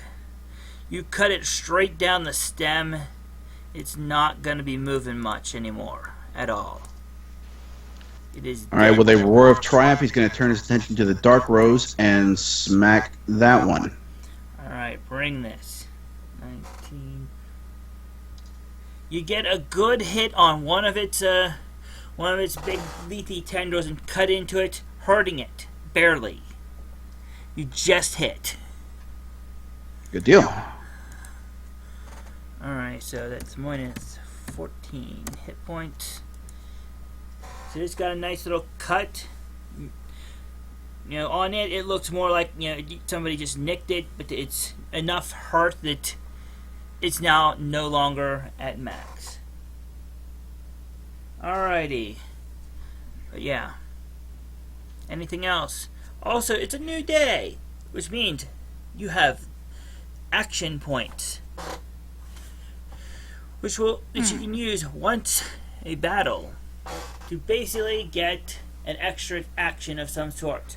Mostly useful for getting an extra attack. So if Manak, it might not be quite that time for Manak to do that.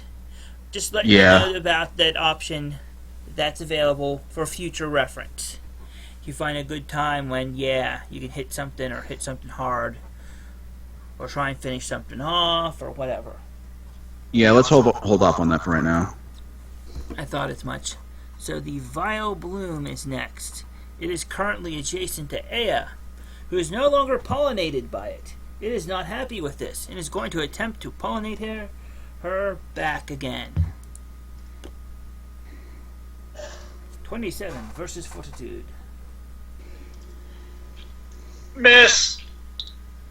Okay, making sure. Yep.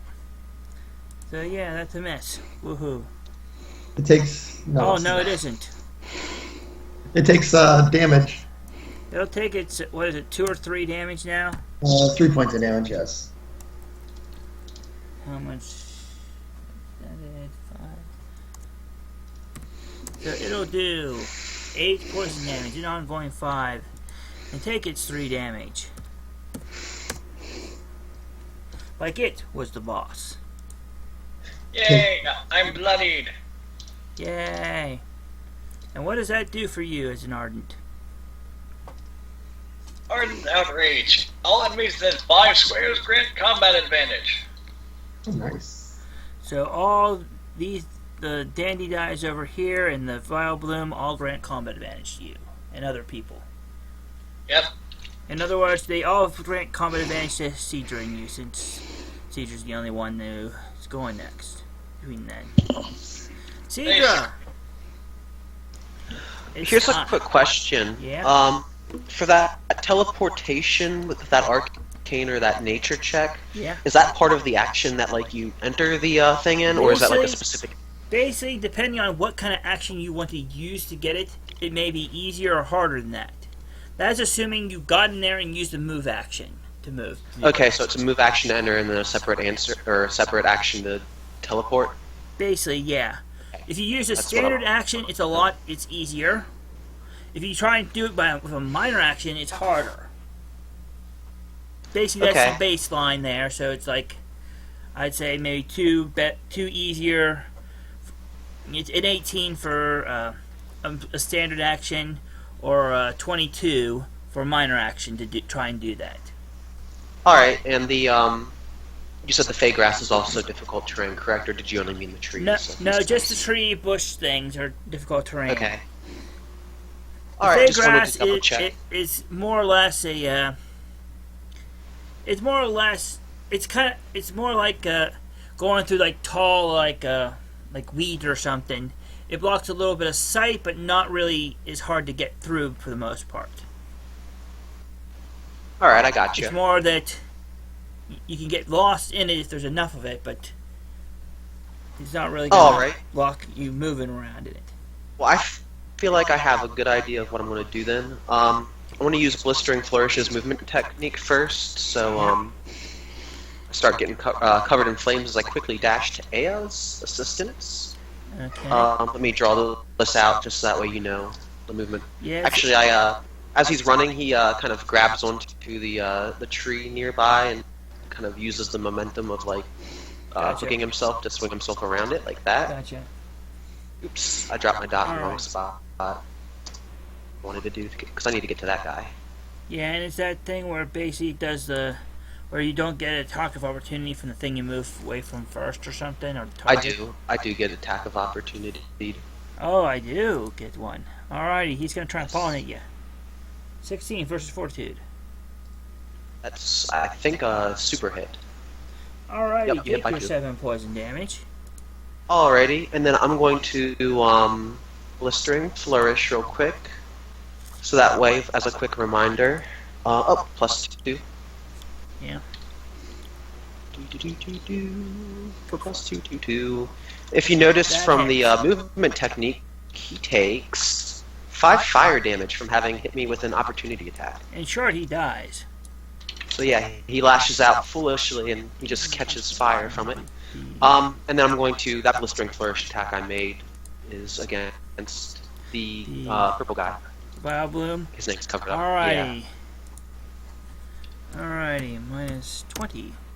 Oh, nice, I rolled a 19.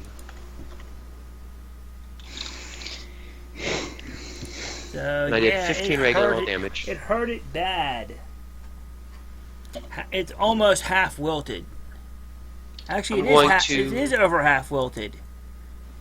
Alright, well since It it's is super half now, wilted, quote unquote, bloodied. it's all sapped It- out. Well, it's half, wilted and stuff, and just sap and stuff is oozing out.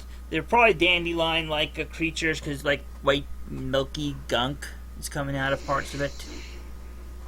Okay. Alrighty.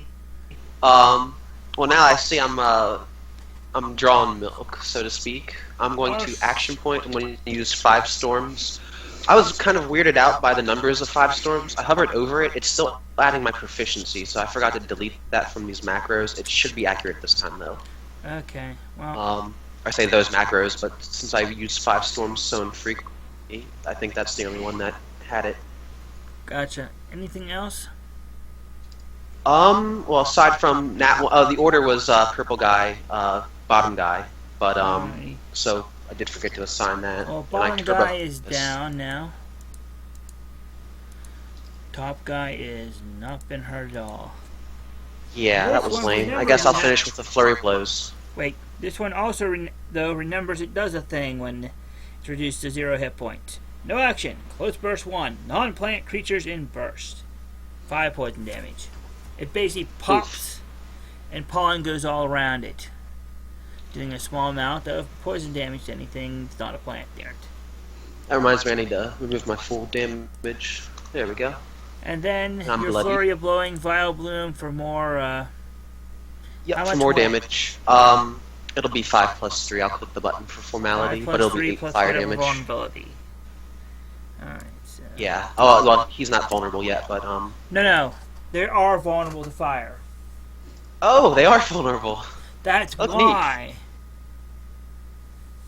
I was messing with Alrighty, well, yeah, there's the formality, the button click. So it is very bad and very burnt.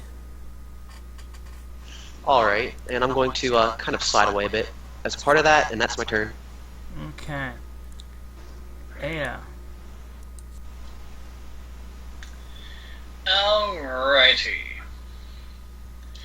You. I have business with you. Augment to energizing strike. Gotcha.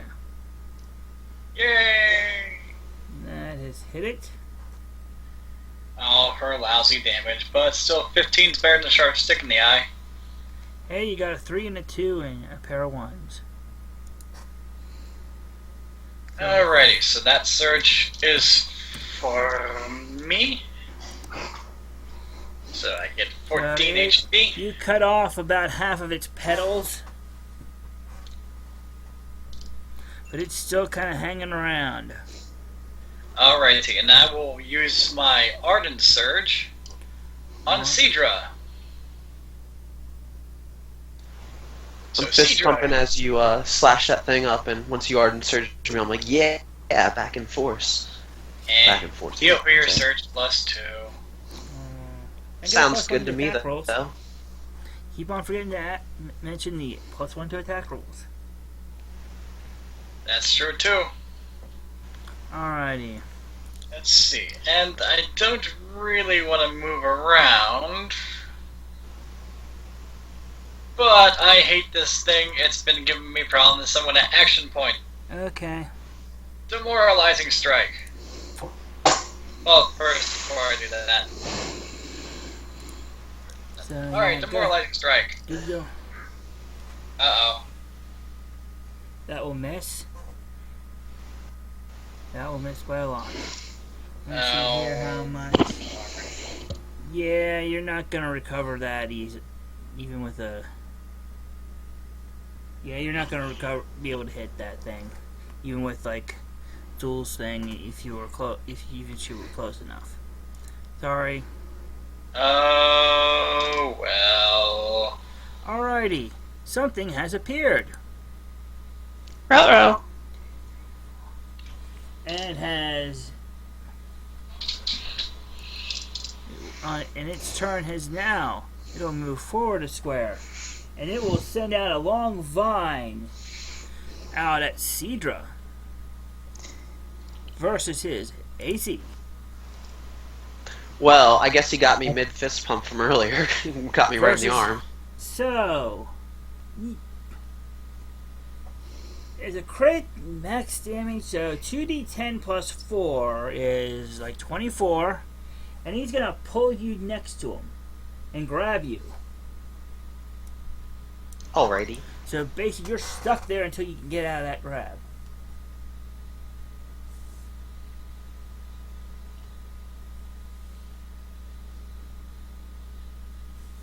Alright, so, yeah. You've got basically more or less You an said assassin 24 vine points type. damage? It was 24 points of damage, yes. Okay. They're all damage? Regular damage. Nothing poisonous. Okay, that's what I thought. And he pulls you next to him. I wasn't sure if this was like poison ivy or not, so. Nope, it's I had to just like a. ask. Just a vine that wants to strangle you and eat you. Alright, I'm bloodied once again. Dweon. Okay, let's see. So Cedra's bloodied. I think I have to move up a little bit here. Okay, I'm going to see if I move. I'm going to move over by Aya. Not too close to Aya. I move right there. I'm within range of Cedra. I'm going to do my heal on him, whatever that one's called, a healing infusion. Good idea. So I reach in my pouch, I pull out a green orb, I chuck it at him, it busts over him, this green goo goes all over the place, and you can heal your healing surge value +3. Alrighty. And then that's a minor action. So I move minor, standard. I'm gonna do what the heck? I'm gonna do my lightning spear. Probably centered right here. Wow. I'm gonna chuck it right there. Does it affect enemies or creatures? Encounter each enemy in the burst. Okay, goody. So first roll will be versus. I don't think I have I don't have a mapper for this one. All right. So 1 second. This is gonna be lightning damage if that matters. Not really for these. Versus their fortitude. Which one first? So we'll do Dandy Die first. I get the minion. Alright, first roll is 24 versus Yeah, fortitude. Yep. Second roll is 26. Dweon's on That's for fire both of tonight. them, I think. Yep. Alright, So so Dandy that Die means- is dies. Alright, and then This thing is gonna have. doesn't do a ton of damage. 9 points of lightning damage, and the target grants combat advantage until the end of my next turn. So basically, you get a butt +2 to hit that thing. Good idea. It might be a good idea if you can to hit it. Alright, and that's Especially Dweon's since Cedra turn. probably doesn't want it to do whatever it's going to do to him.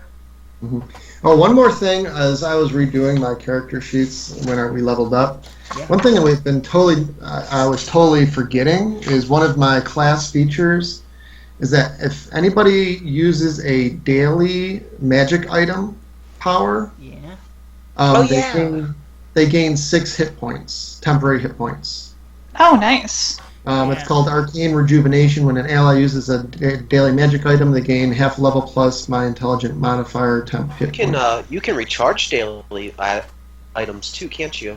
Yeah, this is something I was totally forgetting on this page. Is that, once a day I can recharge. A daily power Oh. for a weapon. Yeah, recharge a daily magic item. This item can't be recharged twice a day. Yeah. So But still, if you've got one that's got a good ability, it's a Yeah. good thing to have. Alrighty. So- Anything else Dweon's doing? nope, I use my minor standard move. Good. Alrighty, it is time for the rose to go. First, I need to mark something on this to make sure we know that it's been shocked a bit. The rose, the dark rose, is going to use something, and I need to figure out what it's going to use. It's got a nice little thing it could do, maybe. And actually, it could get 3 people with it if it wanted to. Does it? No, it Also doesn't. remember that it stays. Oh yeah, it only gets 1 act. This is bad. That's a bad thing for it to be at this moment. Well, it doesn't do a lot of damage, but it could get get all 3 targets. Yeah, it's actually going to use its minor action to make a pollen burst. It's just going to basically shake pollen everything around at everything within 3 of it. This is versus reflex. So Cedra, Manak, and Zeuel get affected by this, or at least be able to be. So we'll go Cedra first. Yep, that's a Reflex or hit. reflex versus Manak, Uh-huh. and versus Zeuel. Zeuel is Nope. unaffected. This is not a very powerful attack for the most part.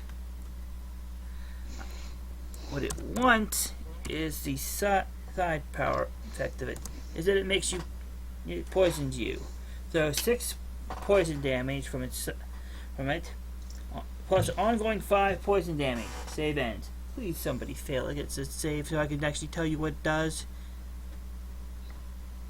But it's Zeuel's turn, and that was a day. The days was not save ends. It was just for a certain amount of time. Okay. I am going to try and do the Arcana check to teleport. Gotcha. Cool idea. And You're going to be using, what action are you going to be using to do this?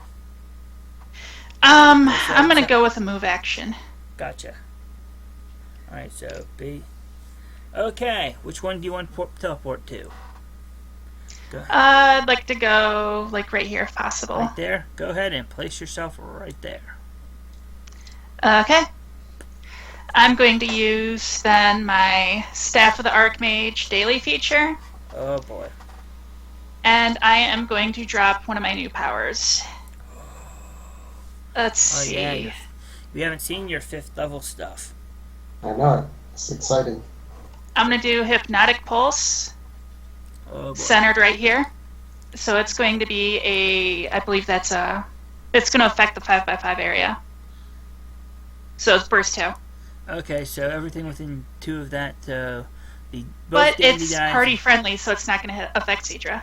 Okay, so 2 dandy dies and the Death Vine. Gotcha. Yep. So I'll go Death Vine first.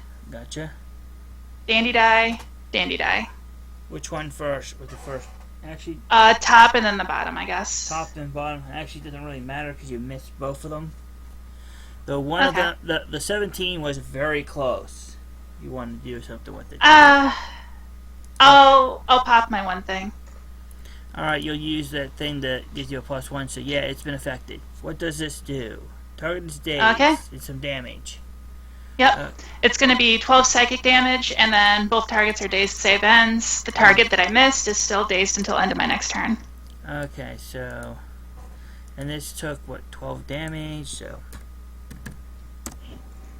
And it's psychic damage, doesn't really matter for these things. Their brains, while technically there, are not, that kind of resistant to that kind of thing. Okay. At least... not enough, so. Alright, and this one is dazed also, so we will need to have something to make it look like it's dazed. Don't want to use the lightning bolt because I'm already using it. They will be nuclear. Hello? Hello? Hello. Yeah. Yeah. Alrighty. Alrighty. Who is echoing? Echo. I think it's Jared. Why would you do that, Jared? Jared, you're echoing, or I'm echoing through you. Huh. That's weird. Yeah. Alrighty, so Zeuel did her thing. Anything else? Nope, that should be it.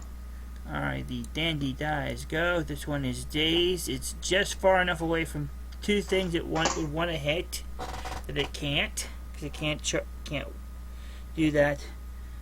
So it's gonna charge Manak, because why the hell not? That's Bring it all on. I can do.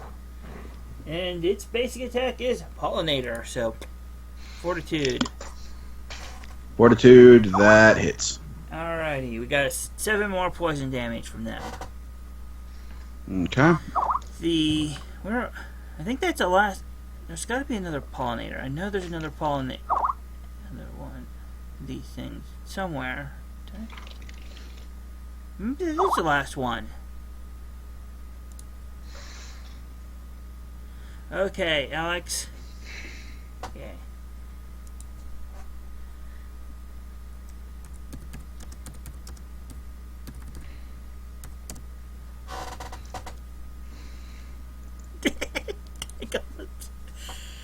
Oh, I should have used a Tangela picture for them. Damn it. What is a Tangela? It's a Pokemon. It's like a Pokemon. It's like a vine mask that wears little red boots. and it has like these little eyes that peers out from like within. Okay, I see it now. Alright. So I'm hoping by next round, Cefruz will have gotten to the class late. Yeah, that thing. Alright, that dandy die. Apparently I only had one dandy die left. Huh. Alright, Manak. Alright. What I am going to do here is, first I'm going to make the saving throw. Did you got that nice little thing about being a warden that you can get saved before it affects you? Oh boy. I assume Nope. it was against the poison effect? Poisonous, poison. So, now we finally, somebody's failed to save against poison while within the aura of doom. Alrighty. But, go ahead and make your, decide what you're going to do with your Alright. first. I am going to use... let's just use Weight of Earth Alrighty. on the Dark Rose. So, here's the thing. Whenever a creature that is taking ongoing poison damage tries to make a melee or range attack while in this thing's aura, it must roll a saving throw. If the saving throw is a failure, the attack is made against a target of the Dark Rose's choosing, or empty air if no other targets are available. So basically, if you don't... Basically, you have to make a save or not be able to attack it with your attack, more or less, Okay. when you're poisoned. It tries to take over your mind, but you're fine with that. It's just enough. You're fine with hitting that Dark Rose without it being able to affect you and keep you from doing so. Go ahead and make your Weight of Earth against it. Baller. Ooh, nice. That will hit for a good bit of damage, too. And the target is slowed until the end of my next turn. Gotcha. So it can't really move very well. Alright, minus 16. We're getting... Yeah. Alright. Oh, as a free action, I am marking my adjacent enemies. Yeah, Cefruz, you'll be joining in the next round. We're kind of in the middle of a round. Roll That's your fine. initiative and we'll set everything up for you once that goes. Yeah. Alrighty, we were at Manak, he just hit the Dark Rose. The Vile Bloom is... Oh, I need to make the other saving throw against poison. Yeah. Go ahead. And you made the save against the poison. No Excellent. longer poisoned. Alright. The Vile Bloom over here that's barely hanging on is going to attempt to pollinate Aya again. You never know. Wait, no, actually... It got bloodied after it used it. So it can do its pollen spray again. Gonna try and spray Aya and Dweon. Again, it's versus Fortitude. Aya. And Dweon. Yes. Yeah. Yeah. I thought as much.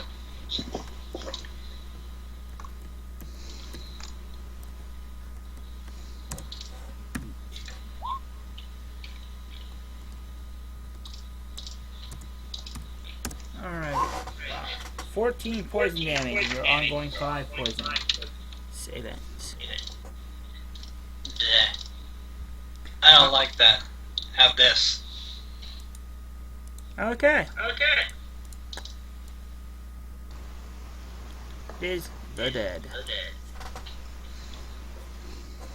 Alrighty. Alright. Cedra. Cedra is grabbed by the vine. I kind of I'm all tensed up because I've been constricted like a snake, but I've got my hand on my dagger, which is flaming, and I kind of just start carving away. So let's carve away. I'm gonna use a blistering flourish on this mess of vines. Gotcha. Okay, 3, 4, 5. Not going to add vulnerability because I don't know what it's vulnerability. Are you kidding me? I'm going to Elven Accuracy that. Good idea. that was actually a thought it was a 1, but it was a 2. Go for it. For the elven accuracy, it. Yep. Oops. This will have +2 damage after the fact. Oh yeah, that'll So hit. 22 damage. 22 fire damage, actually. Yeah, that. Remember the first time? Oh, I'm sorry. Then it is, then the 15 is accurate. 15 didn't is screw that accurate one. with all the bonuses and stuff. Yep.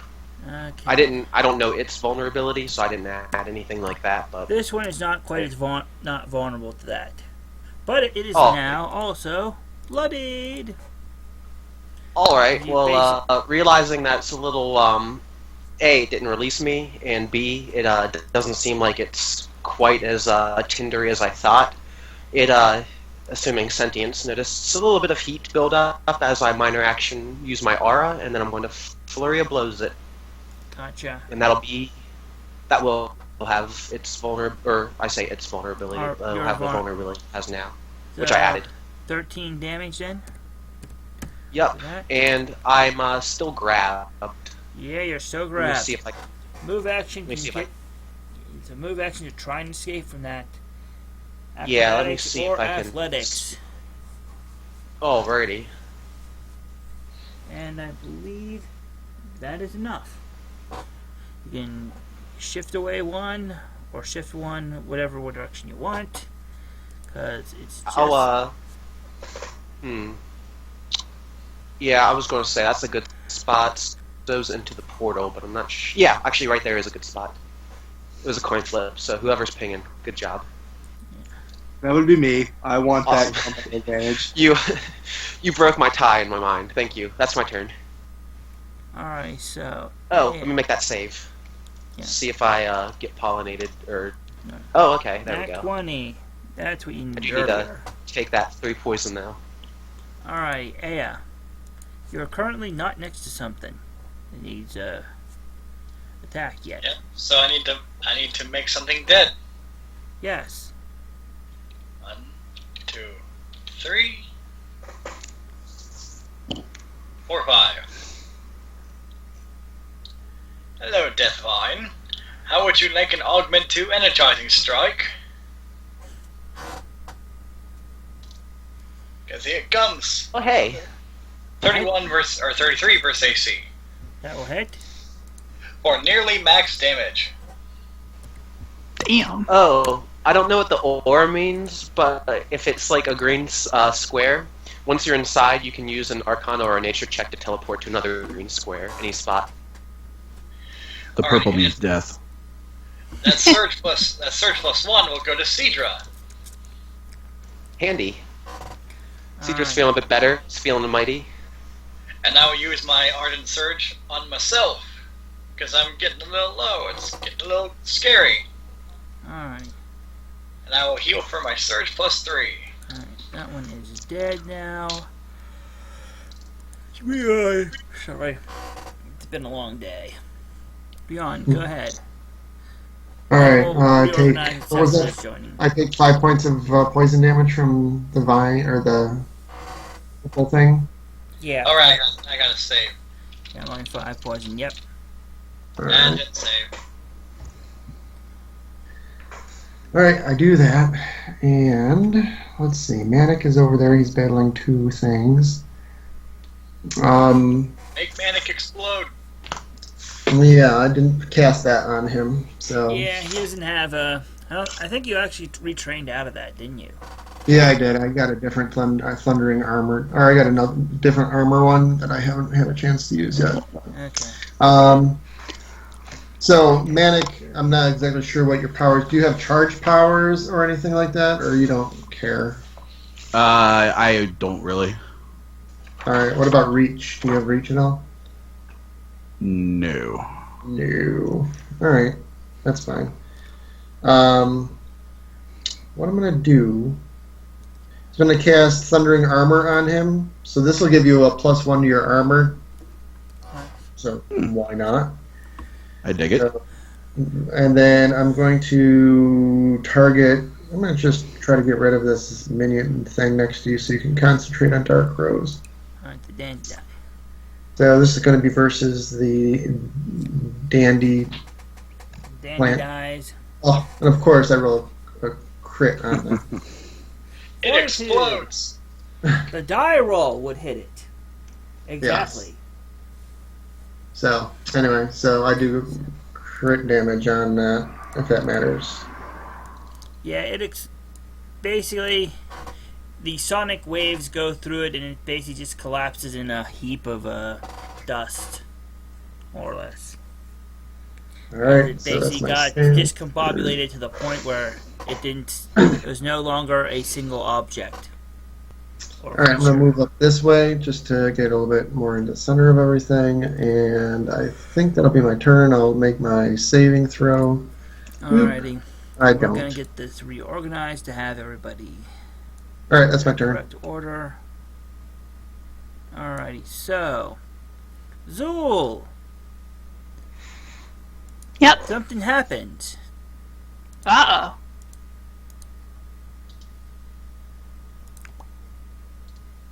Guess what? Mary That- Poppins comes down from the That was sky. not a good idea to go to there. Uh-oh. As a vine basically starts reaching at you from behind. 18 probably might not hit your AC though. Let's see. It would hit exactly, but for the first time ever in this game, because someone hit me by less than 4 points necessary, what they do, I'm gonna hit I'm gonna do Intellect Fortress. So And my AC is no. now 22. Yep. So basically it's trying to... So basically you feel something trying to crawl up your leg, and you're like, no, no, no. Whack. Psychic power... Psychic smack. You are not going there. Yep. Never again. Yeah. Anyways, the Dark Rose's turn now. The Dark Rose is going to see if it recharges a thing, because, that's a thing. 6. It recharges a thing.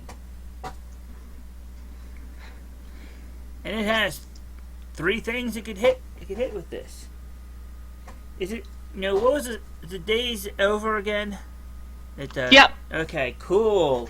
It has all its actions now. So it's going to start off with with minor action, Pollen Burst. Plus 10 versus Reflex, Burst 3, so Cedra, Dweon, and Manak.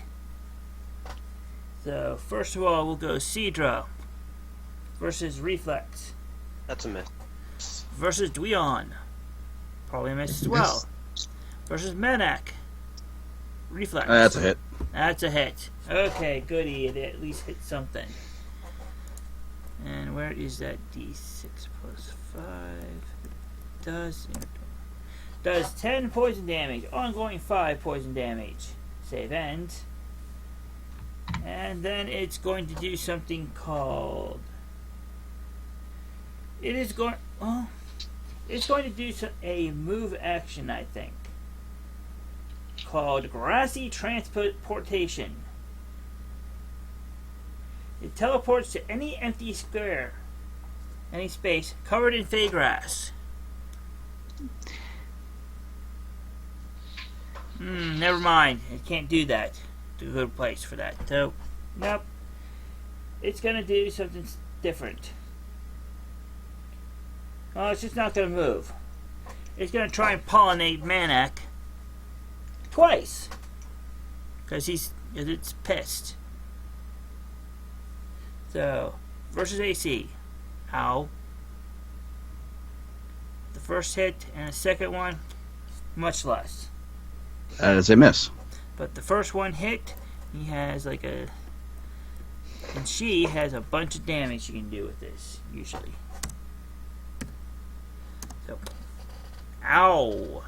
18 poison damage. Ongoing 5 poison damage. Crikey. I think you're probably close to, if not down. Getting close. You have less than 5 hit points. No. Okay, good. So even if you fail that save on your next turn, you will not be down Unconscious. Okay. Zeuel. Okay. I'm going to do an augment to dishearten on Dark Rose. Sounds like a good idea. You don't want that thing hitting things. Especially people. Nope. Alright, that should be enough to hit it by a good bit from the will. So it is Okay. 15 psycho damage. Oh yeah. And then it I can't- wanted to use my move action to try to teleport to another fake grass square. Gotcha. So I'll do that roll. Alrighty. That Oh, will work. wait. Okay, good. Yeah, sorry. I didn't. It's a little. So, where do you want to head? I want to head right here. Go for it. Okay. Got a good spot. And then that is my turn. Dandy dies are down. Manak. Yeah, saving against not Okay. being poisoned. Saving to not be poisoned, probably a good idea. Oh. Alrighty. Well, you take that 5 and you had, like, what, 3 or 4 hit points left? Mm-hmm. That's still enough to hit things. Yeah, I know, Yep. Cefruz, that not everybody can control Manak. Once I have the new tokens, you'll only be able to control your own. Hopefully. Yeah, I just gave control to everyone for that one. Manak feels other consciousnesses enter his mind, if only briefly. As Okay. Cefruz takes control. Alright, so... Control. There is going to be a clap of thunder as Manak goes ahead and uses a daily thunder Ooh. step. Good idea. He is going to teleport behind the Dark Rose, Gotcha. and he is going to unload with his great axe. With this attack. Gotcha. That should hit. Oh, yes, it hits. Oh, that 1 and a 4. It could have been so critically helpful, but, well, you hit him at the- least. Yeah, and the target is dazed. Save ends. Oh, good idea. Alrighty, so 11 more damage to it. It's a tough bugger. Yeah. And it's currently dazed, so let's put a thingy on it. We'll call the lightning bolt dazing thing for now. Trying to see if there's a minor action that I can use here. Remember, you have an action point that you can bet another attack on. And now That's true. and I since will it's use dazed- my action point. And since it's dazed, it grants combat advantage, so extra +2 to hit the thing. So yeah.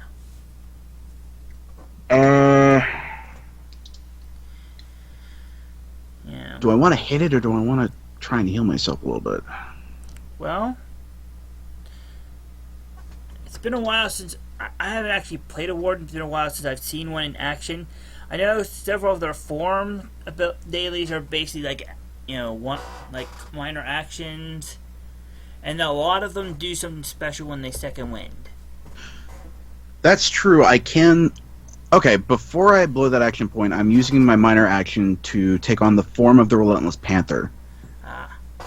While in this form, I get +2 to reflex and a +1 to attack rolls. Okay. Let's see here. And since I am using that action point, I will go ahead and make that form's attack. Gotcha. So, I did not set up a macro for this, so let's take a look here. It's probably a similar bonus, plus including the +1 from being in special form. So I probably like so +9 to hit with it. Yep. 20 plus 9. What is combat advantage grant again? +2. +2. Alright, so that'd be a +11 to hit. Yeah. Come on. Alright, Hit. here we hit, go. Hit. 21? That'll be a hit. Excellent. And All right. how much harm can you do to this thing? Let's see. The attack is 2d12 plus 6. I'm going to use an ability granted by my giant kind gloves to add +2 to the damage. Good idea. So 2d12 plus 8. Is that a daily? Or did you use a daily item to do that? That is an encounter power. yeah, All right. it's one of the. Okay, so let's see this. Let the damage go through. Please don't roll 2 1s. Okay, 25. Much better. Much better than the last time you did 2 weapons worth of damage. So 25 is pretty good, actually. It has been beaten up. It's not bleeding or anything that looks like quote unquote blood yet. It might be soon, but still not quite there. I don't get a minor action along with that action point, do I? No, you just get the one action. However, Okay. you do have something you can do as a free action where you can basically mark everything next to you. You can do special things to things that you're marked. Like if they try and attack somebody you don't want them to, which is usually anybody but you can kind of attack them or punish them for that somehow. Also, Yeah. they take penalties to hit anything for any attack that does not have you as one of its targets. So Yeah, I basically, did if they're mark going it. after somebody else, they take penalties and you get to smack it and a bunch of and if you do manage to smack up, it's usually bad for them too. Smack my bitch up. Okay, as an effect of the Relentless Panther attack, I get to shift my speed. Mhm. So I'm going to move Yeah. up here. Yeah, and by your shifting, you don't provoke opportunity attacks, hmm even if it could, because it's kind of dazed right now. And let's see, is there anything else that I had here? No. Alrighty. Now, I think that's the end of your turn, where you save against that being poisoned thing again. Oh, right. Yeah, good luck this time. Okay, you're no longer poisoned, but you're Right. really severely bloodied here. Yeah, Oh, anybody who's got heals, the big guy could use them. I ain't got any heals, sadly. Yeah, but anybody who does, yeah, that's a good idea. Next level. Maybe. If you choose that, of course. Alright, Yeah. Vileplume is gone. Cefruz and his cat arrive. Cefruz cracks his knuckles and starts doing some things. He pops Raven's Mark on Dark Rose, of course. He parks Aspect of the Lurking Spider, and he's then he going to charges. Ow. And dings. Ding. That's quite a melodic charge you got there. Right? Yeah, you're not quite in... Well, actually, you're in a good... It's days, so you got the combat advantage anyways. You're not quite into flanking with Manak. Do I have to be here? Yeah, you'd have to be there for Manak, but it's That provoke dazed opportunity. already. So So you still get combat advantage anyways. this is good. And since it's dazed, it can't make opportunity attacks too. If you would still want to Yeah, move. but he had to charge, But and he gets to go to the But first... he charged. Oh, that's so right, he charge. has to Charge. Closest Ah, guy that's can true. charge the it. first square. Yeah, but still, it's combat advantage, and you've got what? Yeah, 28 versus AC. Yes, you've hit it. Alright, that is 12. That's not as good. What's the total amount there? Just to be safe. That's a 17. 17. That includes combat advantage. So, Yeah. not Yeah, quite the- there. Alright. But you hit him with Well- the first hit. Or hit her. Cefruz is gonna pop And how much was his the up. first hit? 12 or so? 12, yes. Alright. Yeah, there's so many bonuses, I'm not sure which ones I'm supposed to add or not. Let's see.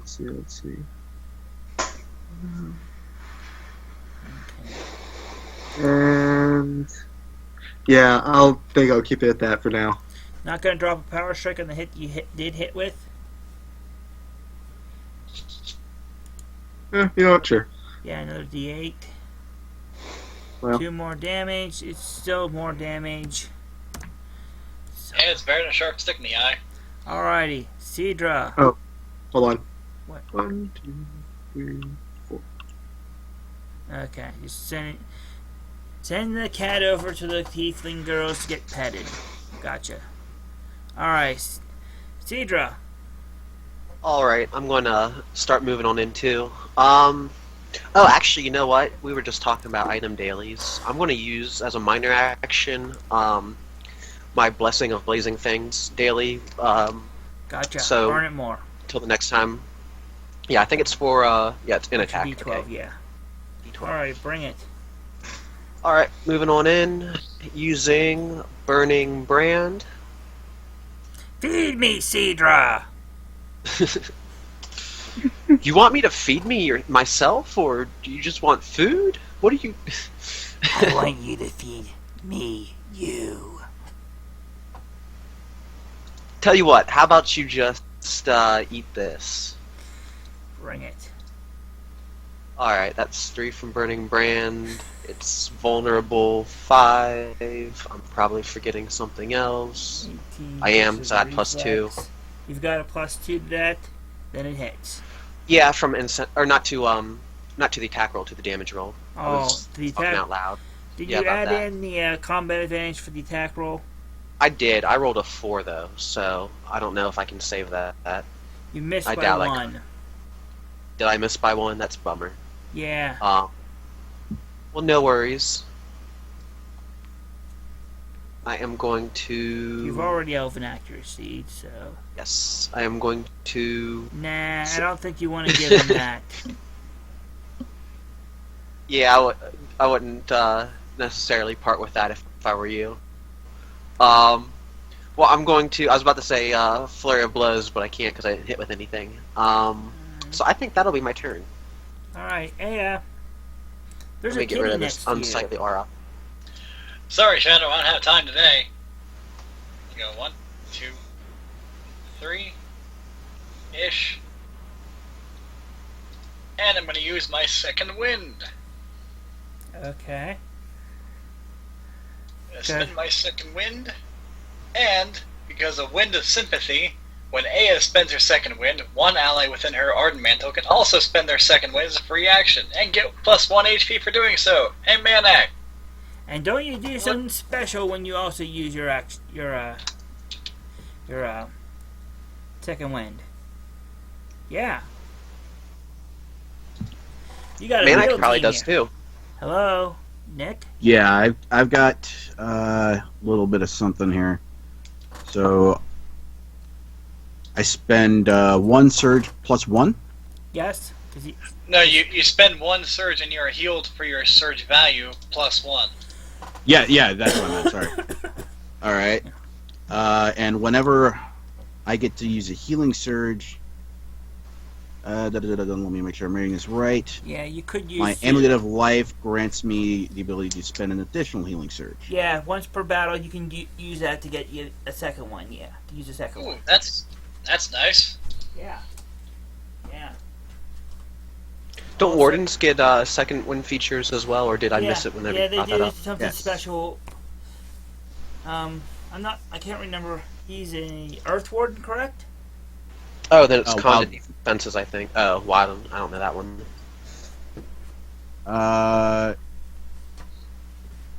Well, I'm not using my second wind to Yes, do you this. are. It's basically... Am Her ability Oh, I thought it was basically just- lets you use your second wind outside of the normal turn. Oh, okay. She's got a special ability. Whenever I use my second wind, I allow someone within 5 squares of me to also use their second wind.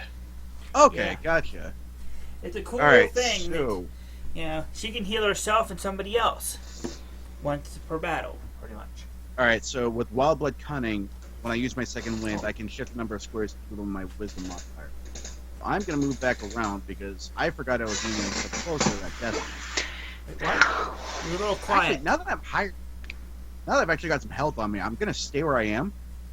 But Also, each enemy marked by me takes an additional penalty to attack rolls that don't include me, Equal to what? equal to my wisdom modifier. Now I'm considering Yep. maybe I do want to shift, because then it probably won't go after me, so that if it goes after anybody else, it Yeah. less likely to hit things. Yeah. And it's already got like a -4 from like Zeuel and plus whatever that is. It probably couldn't hit it unless it crit. At this Yeah. point. Okay, so I will shift 4 squares over to that death vine there. Okay. Go towards the death vine. Gotcha. Alright, next up. That one's dead. So it's Aya's done. Oh yeah, I basically did all I wanted to do. Alright, Dweon's turn. I'm gonna go while you decide what you're doing. I'm gonna go grab a quick drink. Okay, I'm going to take 5 points of damage because I'm still poisoned. -5. It ain't easy being cheesy. Bloodies me. Cefruz, you do have combat advantage because it's dazed. It's got to save for that to end. Yeah, but if she saves after her turn, it's fine. I can teleport. Right on. Hmm. Hmm.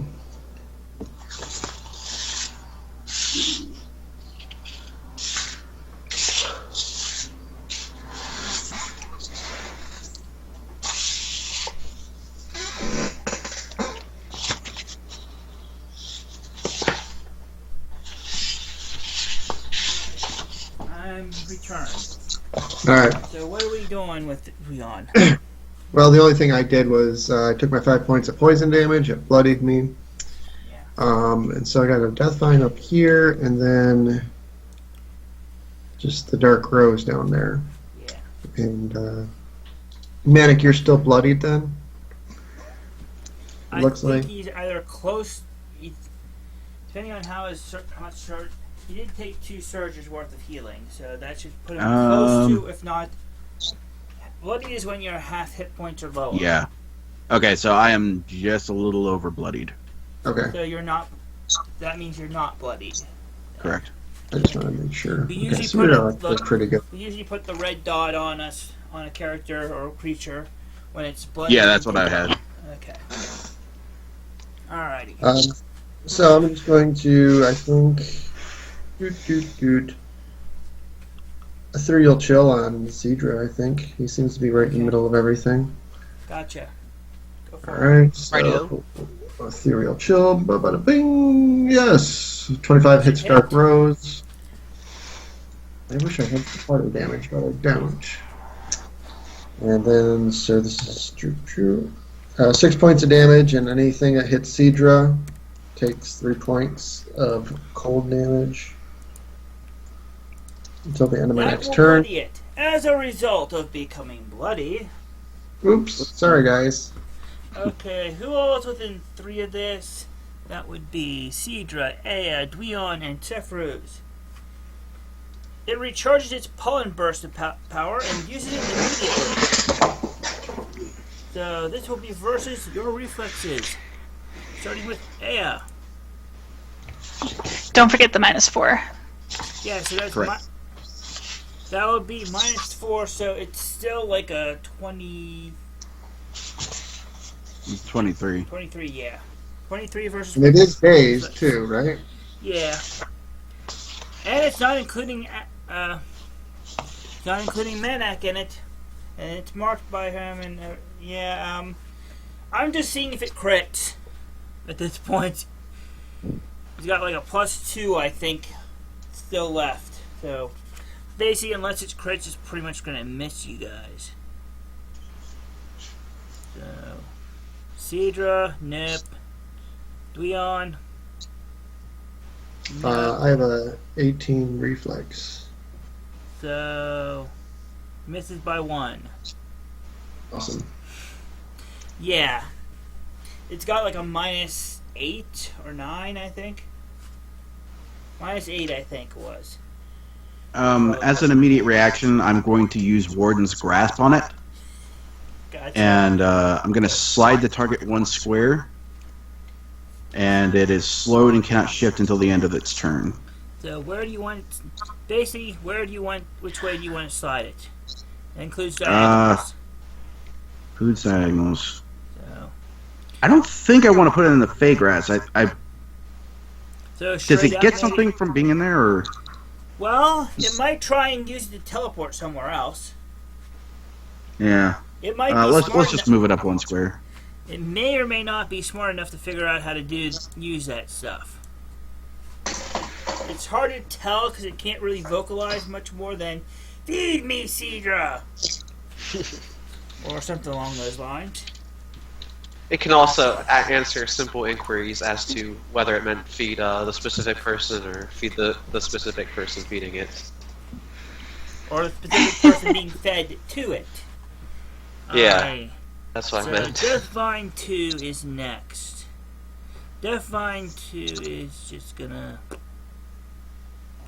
It's gonna try and attack Manak, because it's the only thing in its reach. That's versus your AC, it probably hits. Yeah. It's Even gonna- with the buffs. Yeah, it's gonna drag you next to it and do some damage to you as it wraps one of its tentacly things around you. That's supposed to be my shtick. Well, now you're close to it and hit it when it's your turn. But yeah, it dealt 20 damage to you in the process. The Dark Rose is next. The Dark Rose is dazed, confused, has major penalties, and is hungry. And it's slowed. And slowed. It has 1 action, and it's going to use that action. It's going to use that action.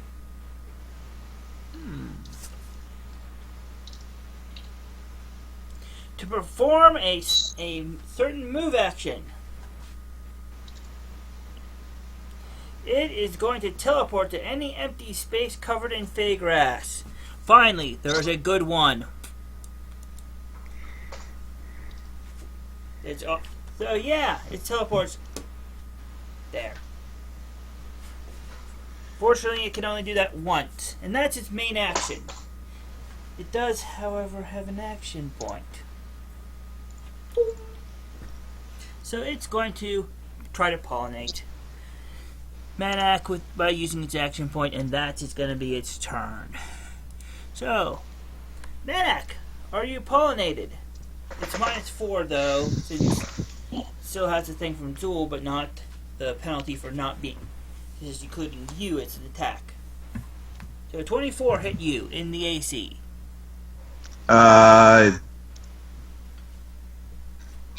Garbage. That just hits.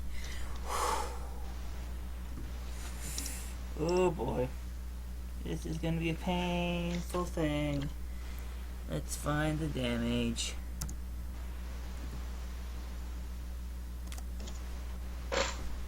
Ooh. Yep. Dropped. Yeah, you fall down. It's gonna. Somebody heal the big guy.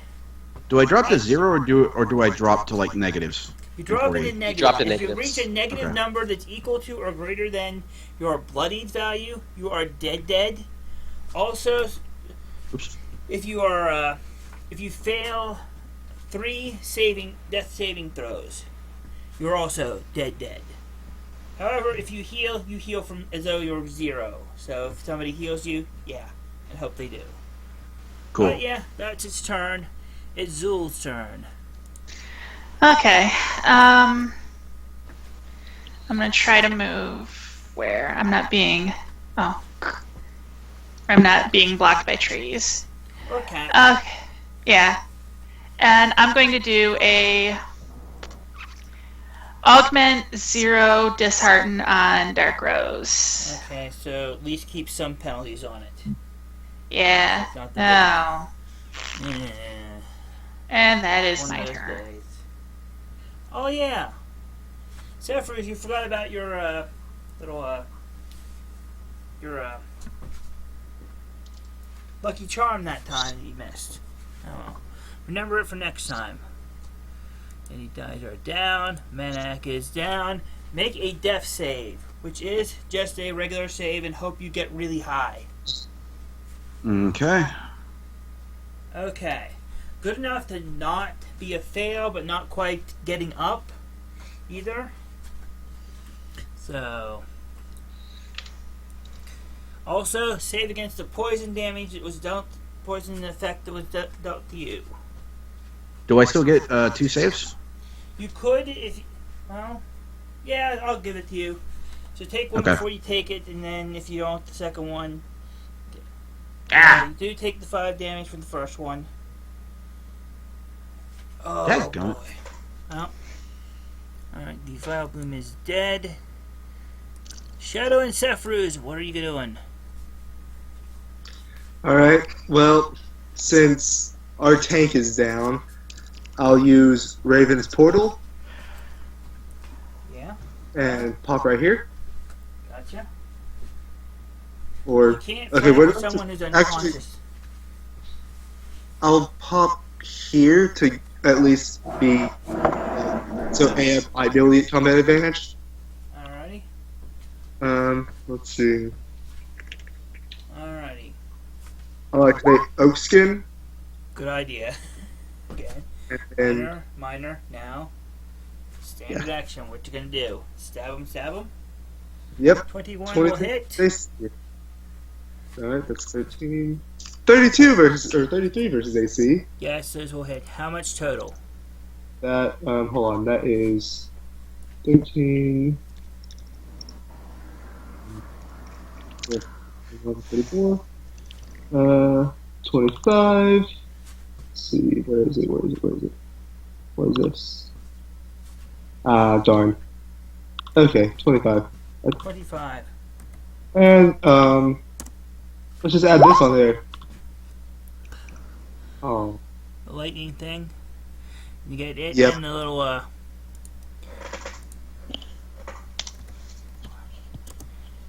Okay, and get the... one more hit point. Your lightning... Also, Also, doesn't Dweon do something when you use a daily item power? Now that we remembered it. what? Dweon! Chris! Yes. Something happens because you use a daily power of an item, didn't he? Yes, you get temporary hit points. 6 temporary hit points. Oh, crap, I should have that. got that. Yeah. Yeah, I know. I'm still getting used We to that can't- too. Yeah, we So- still... Artificers are... Oh, yeah, are one of Cefruz the didn't more hear that when I was complicated talking classes. about that either. Yeah. Anytime you use a daily item power, you gain 6 temporary hit points. Okay, that's useful. Yeah. So, Yeah, he's... The Artificers and Rune Priests are the two most complicated classes, and of course they're leaders, and of course they're also, you know, have lots of cool things you can do with them, if you remember. if you remember them. Right, so Cefruz did his thing. I'll pop an action point, Oh, go ahead. Quick. hit, and then try to hit him again. Oh. Well, Let's- here's a thing. Here's a thing. 16. Can you roll a d6 and get a high number? Well, it would help if I actually rolled the d6. And you What do you roll a want? high enough number, you hit. That's 21 versus AC. Yes, it's a high enough number, so you hit. Alright, and hold on. Roll 1d8. Well, do I keep the better? I can't remember. Wait, what's the 1d8 for? I was going to re-roll a damage die. I think I have to keep that number. So Yeah, that you keep is... well, you kept the number. It's just to add to the hit roll for the lucky charm. Oh, and see if no, you this hit. is for the Raven's Mark. Oh yeah. Sorry. So that is 9 more damage. 9 more damage. Alright. You're getting them slowly there, but not quite yet. Cedra. Cedra? Oh, right. Yep, sorry, I was a little muted. Alrighty. Well, I'm gonna kind of circle around and, like, not charge at him, but, like, kind of going for the kill. This plant here that wants to eat me. And, I'm going to Blistering Flourish, because it looks like the fire went out on my, sword, or my blade. Yeah. Go ahead. Burn it. Ooh, a little low again. Am I gonna just keep rolling, like, super low? I said that hit. Alrighty. This is versus reflex. Yep. Oh, I rolled a high damage. I rolled a 7, though. No. 16 damage plus anything else? Well, I'm gonna Flurry of Blows now. For how much? 8. So 8 fire damage. Add that together and add 5. Alrighty, well, that'd be 13 then. No, the whole damage stuff. Oh, okay, well, then it would be, let's see, 16, 24, and then 29. Be 29 total damage. 29 total damage. Alright. You hit her hard, and she's burnt. A little, starting to smolder a bit, but still up. Alright. Well, so's my knife. That's my turn. Alright, Aya. Alrighty. There's a Dark Rose. Yes? Yes, And a death vine that I can't really get to, so Starting to wish you still had reached it, don't you? I'll live. You Maybe. You could get to the dark thing if you charged. You could walk over to here and charge it.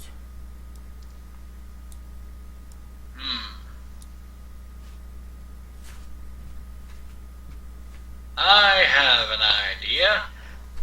What kind of idea is that? Aya's gonna go 1, 2, and a flank with Cefruz. Gotcha. And I'm gonna use my brand new daily power. Ooh. Fate Exchange. Okay. This is a thing. So one ally within 5 squares and I switch places via teleportation. So, Cefruz, me and you switch. Beautiful. And we can both make a basic attack as a free action with a +2 to the attack roll. Of course, I crit missed though. Alright. So that's a 25-27 versus the Dark Rose. You hit Aya. Or Aya hit So- the Dark Rose, sorry. So that'll be 14 damage to the Dark Rose. Yeah. Alright, for each of these basic attacks that hit, one ally or I can spend a healing surge and get a +1 HP and make a saving throw. So, Manak, spend a healing surge +1. You are now at that many hit points. In the positive. With pleasure. So you start at 0 when you get healed. And you're at negative or 0. And that is just me getting a healing surge, not second And- winding or anything. No, Yeah. it's not second wind, but you're still healing. Yeah. Right on. And you can also spend a saving throw. Because she has that thing that gives her a... Yeah, I do need to resist the poison. That's better. Yep. Alright, so you're awake and you're no longer poisoned. And let's see, that's just about everything I could do right now. Alrighty, we're getting down. Actually, let me see the sting. I'm not in the right place for that. Actually, I didn't use a move action. So I'm going to shift up here Okay. and blow. And as a minor action, I'm going to use Bahamut's Protective Ward. Okay. Which, Weehoo! Until the end of my next turn, adjacent enemies provoke opportunity attacks from me if they make an attack that doesn't include me. oh boy. Can be bad. Alrighty. That I'm here for you, buddy. dead. Dweon. Oh, and I also get like 6 temporary hit points because that's a daily power of an item. Oh yeah, cool. Alright, Dweon. All right, so Manak, you are still pretty beat up, right? Yeah. All right, I'm gonna have to move up here then. 1, 2, 3, 4, 5. Okay, if I move right up to here, I don't want to be in the aura. Nobody wants to be in the order. They just have All right, so you're gonna be within 5. Yes, you're within 5 of me. I'm gonna spend my second healing thing on you, my healing infusion. I throw a green sphere, it busts over your head, and you can now spend a healing surge value, not an actual healing surge, but just a healing surge value, plus, I think it's 3? No, plus 3. Yeah, so basically, it's as if you heal as if you had done whatever your value is, but you don't really use a surge. Artificer is Right. weird that way. As Yeah, well. he kind of basically saves up healing surges in these little orbs that he throws, Yeah. so you don't have to actually spend them. But Basically, a lot of times I'll take them from people. yeah, for- you can take them before from the anybody for the next battle, basically. Yeah. So that's my minor action, and as my standard, does Dark Rose have any sort of? Is she still dazed, or does she have any penalties? She's got a couple of small penalties to attack rolls, I Yeah. think, but that's about it. All right, It's I'm not trying to Yeah. think what would be better. You know, I'm just gonna. I'm gonna use my last encounter power, my drain speed on her. Gotcha. So this will be versus AC.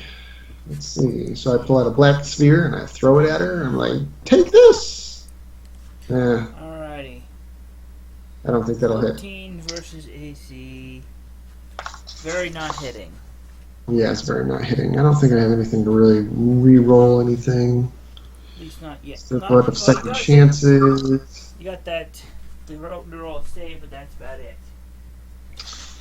Yep. So no, that's it. I didn't hit. I don't think it has anything on a miss. Nope, it Death doesn't. Line number 2 is next to Aya and Manak. Does it want spicy or just, is it interested in spicy or just the good savory, the big meal? Let us find out by rolling a. So odds will be spicy, evens will be not spicy. Okay, spicy. Yeah. Have a fine attack. Ow. Yeah, that hits. As an immediate interrupt, Manak will use Warden's Fury. Was it marked by you? Oh wait, no, I didn't mark it. I only marked the Dark Rose. Yeah. Okay.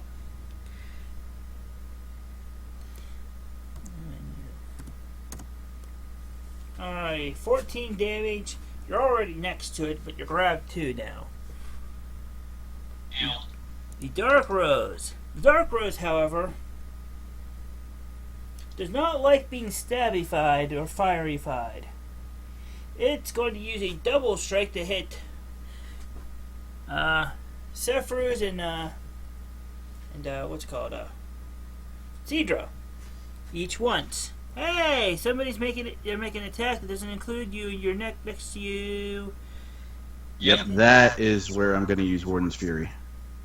Yeah. Was it marked by you? It might have been. Yep, Dark Rose Maya is also marked. has a thing she does as well right now. It's not a mark, but same thing. Kind of thing, yeah. You make smack it. So go ahead and try and smack them. That will hit for 15. And Manak.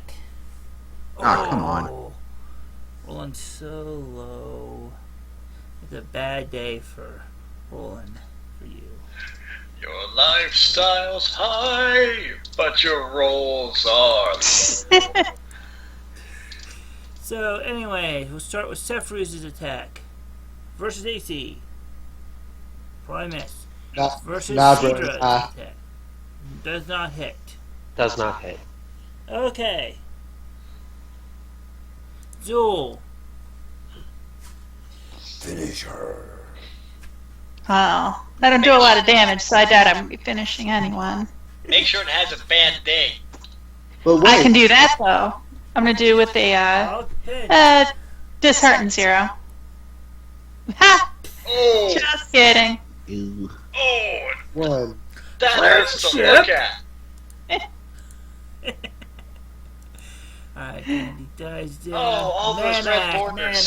Manak, stand up and smack Nope. this sucker. Yeah, so Manak is going to stand up. And let's see what I've got left here. And you got extra combat advantage from Cefruz getting the shift. Oh, awesome. Yeah. Okay, so it doesn't matter. Let's use Predatory Guardian. Alright. So strike versus AC. That sounds scary. That 23, will hit. that's better. That will hit. And it might be scary. Let's hope it hurts him enough. And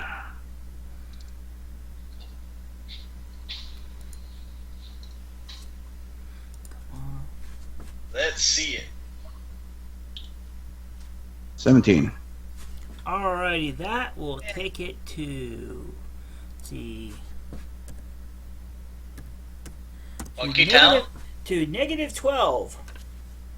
Oh, Sweet. Yeah, let's give this sucker a a big old X, and off she goes. As you basically cut the flower off of the stem, and it just kind of collapses after just a second. However, there's still one thing around, and it's As a minor action, I am going to use Triumphant Vigor. Okay. Having just felled the beastie, I regain hit points equal to 1d6 plus Wiz and Con. Okay. there we go. That's a good. Those are both pretty good numbers for you. So yeah. All right. The Vile Bloom is no longer around. Anything else, Manak's doing?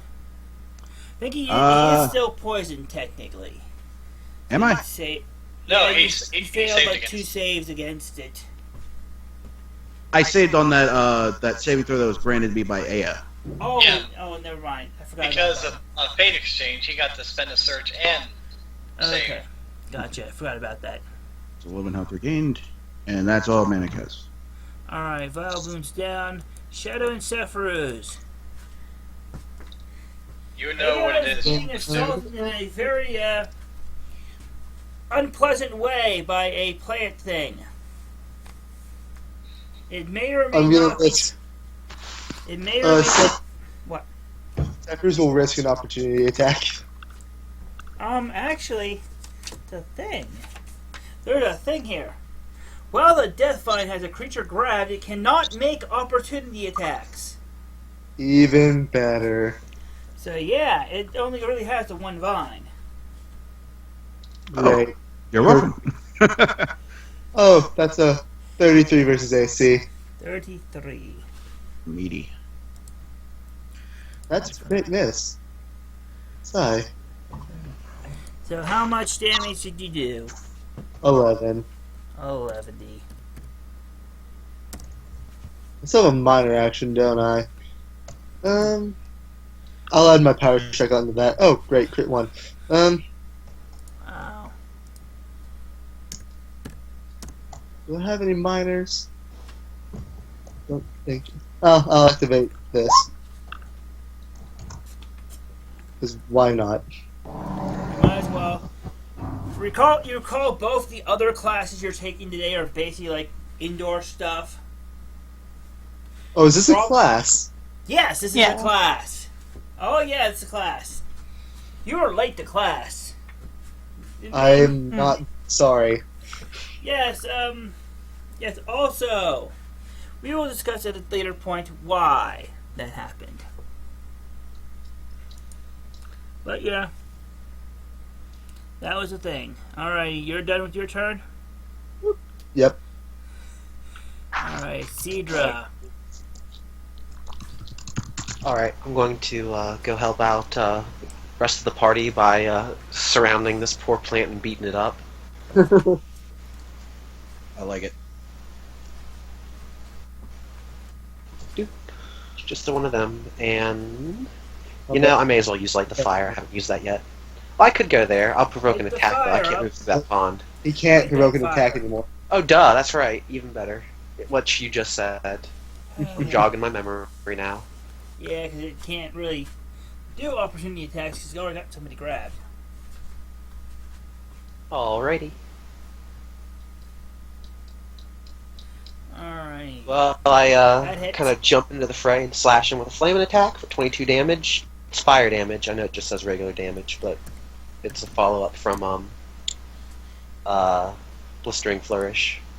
That was So- really it. I've got an... Yeah, I do. What? I do 2d8s with, I think, all my encounter powers. But I'm going to follow up with both a Flurry of Blows, and then I'm going to draw out my aura. He'll take damage whenever he starts his turn in it, Alright, Aya is next. if he's got a turn left, because AS probably going to mow him down. Aya. Demoralizing strike, because why not? Yeah, demoralize that thing that's trying to do something rather inappropriate to you.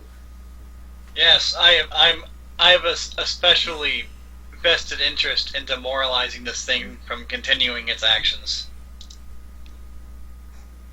by critting it. Indeed. So Damn. that's a total Huzzah. of 16 plus 15 for 31. 31. Snazzy. Wait. Oh yeah, because you had the fire. The 31 total damage. Yes, indeedy. How do you kill this thing? I basically wrench as much of it away from me as much as possible, and I bring my sword upwards and slice it in half. Gotcha. Yeah. So You will not be finding out what's underneath my tabard, son. yeah. Nobody has. Well, nobody living has. Right, because that's the danger zone. I'm predicting it's Quato from Total Recall. Hey, you don't know that, and if you ever do find out that Squatto's under there, then you'll die. So as I'm sure it's a you're carefully finishing guarded off secret. that last group, that last vine. A nice round of applause for the for. Have you actually named your team yet or not? Light of Bahamut. Team Perseus. Oh crap, I can't remember what I thought of. Light of Bahamut. For your team. So yeah. Aya walks towards the professor, removing the last of the vines. Says, "Oh yes, we at the Light of Bahamut are very pleased to hear such high praise from you." Wrong! That is not it, Aya. You know it's not it. We voted on this. We all agree. Anything but Light of Bahamut. Aya, you're not sure if it's genuine, but she seems to not hear you. Manak looks around and asks after a couple seconds, "Is she on another team now?" Yep. She's on her own. Yeah. She's Yeah. always on her own team. It's okay. Bahamut is her co-pilot. Bahamut, take the wheel. Take it from my hands. Oh wait, what am I driving that requires a wheel? A horseless carriage. Probably take the reins instead. How does So- it drive? So, anyways, yes, very good, very good. So, yes, And Aya's like, by the way, are the vines supposed to be trying to reach under the person's tabard? Is this supposed to be a hint? No. Not usually. No. Because What I is it? find that to be a very strange thing for these plants to be doing. Well, that one it seemed to be. That guy's a bad seed. Well, Heyo! that's a weird spelling for P-O-Pal.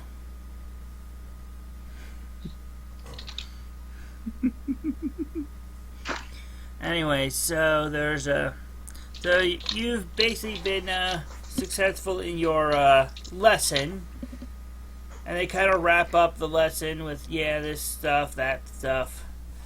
Notice how fire was effective against most of them, but not all of them, and and so forth. Finishing up the lesson, and you guys have a The teacher then departs on his vehicle. yes, and then his I must vehicle. go. If people In need short, me. the tiger, because he's a druidy type thing. Tigers make really weird roars, apparently. That was actually Shadow's roar. No one's ever heard a Bay Panther roar before. Doesn't usually happen. Yes. Sounds like a four-wheeler going down the road by me. So it is like 20 minutes till midnight here. This video contains What? What? Nothing at all. I opened up Jared's video. Okay. Apparently, it contains something. Spoilers. Ah. Yeah, what are we talking about again? Sword Art Online. Your face. And how- Nerds. And how for some reason monsters were programmed to be hentai beans. Okay. What else are you Frickin' supposed to program them nerds. as? Very good question. Alright, so anyways, so how everybody feeling? Think we can do a little bit more, or I know I'm I'm- wide awake. what? I'm That fine to was go. curious where the hell he was. Wait, where were we? I'm good. Everybody was talking over each other. Again. Yeah, I'm fine to go. Fine to go, so we can have like a little bit more. So Cefruz. Where the hell was? Cefruz, What was he doing? what was he doing? Well, the party had a small conversation with Hope earlier that that's she would tell you that involved somewhere along the line that she would tell you that Zeuel was doing okay and stuff after coming back after a big thing. That I missed. Well, you missed because it was off screen. You and Hope found Zeuel just kind of lying unconscious on the ground somewhere. Yeah, I saw that note. Somewhere. With it, So looking at, basically, you weren't in your room last night. You were somewhere with Hope. Maybe. Maybe. I don't know. there's a very All I know is Pardon. if Cefruz is teen pregnant, Hope's got some splaining to do. good luck, Hope. Well, it's kind of hard to make someone teen pregnant when they're in their 1,317. Wow, she really gets to work then. Well, Looks like I need to contract vampirism so that I can also live that long. yeah. You're not sure how she's ended up that way, or how she even knows that she's that old. Either. It's been a mostly non-verbal relationship so far. That's because we're both shit at, or at least Cefruz is shit at talking. And she's not exactly much better at that yet, either. We leave for like a break, and then we come back and Hope has 20 charisma, and we're all wondering what happened. Yeah.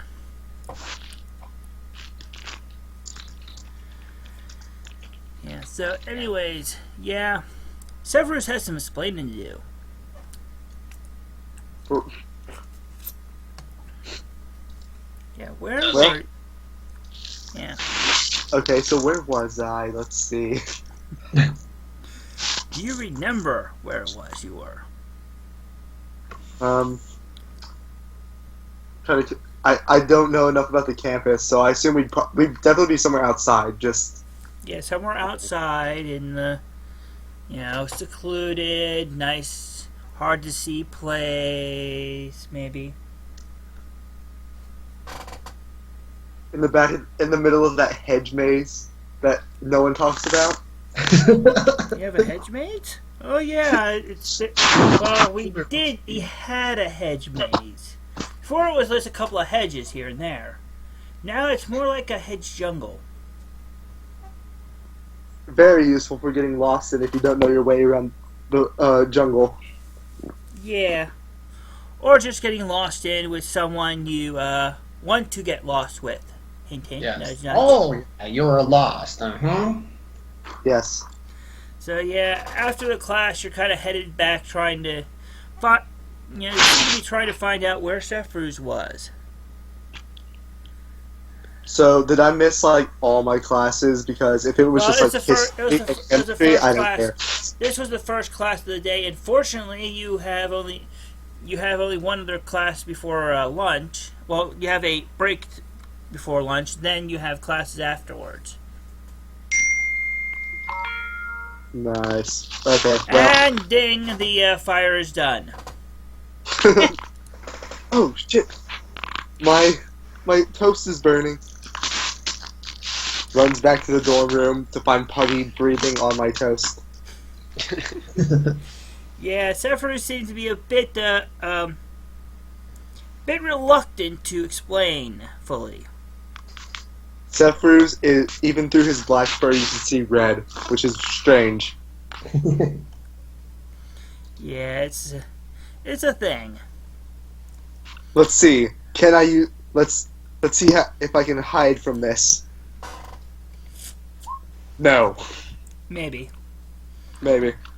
Well, Who has Manak a- will has a- almost less- certainly be able to find him with his horribly, incredibly high perception. Or not. Manak's like not. Yeah, like I'm just gonna plant take. that. I hurt. I don't care. I want to lie down. Oh my god, I might have noticed something. Hey, you found me. God damn it. I take 10 for a 20 as well, so I'm just watching Cefruz the entire time. I'm like kind of gesturing, like, what the heck are you even? Like, kind of throwing my arms, like squinting, like shaking my head, like, what? It shrinks back into this little bush. He tries to use some of the fey grass to get away. I take it.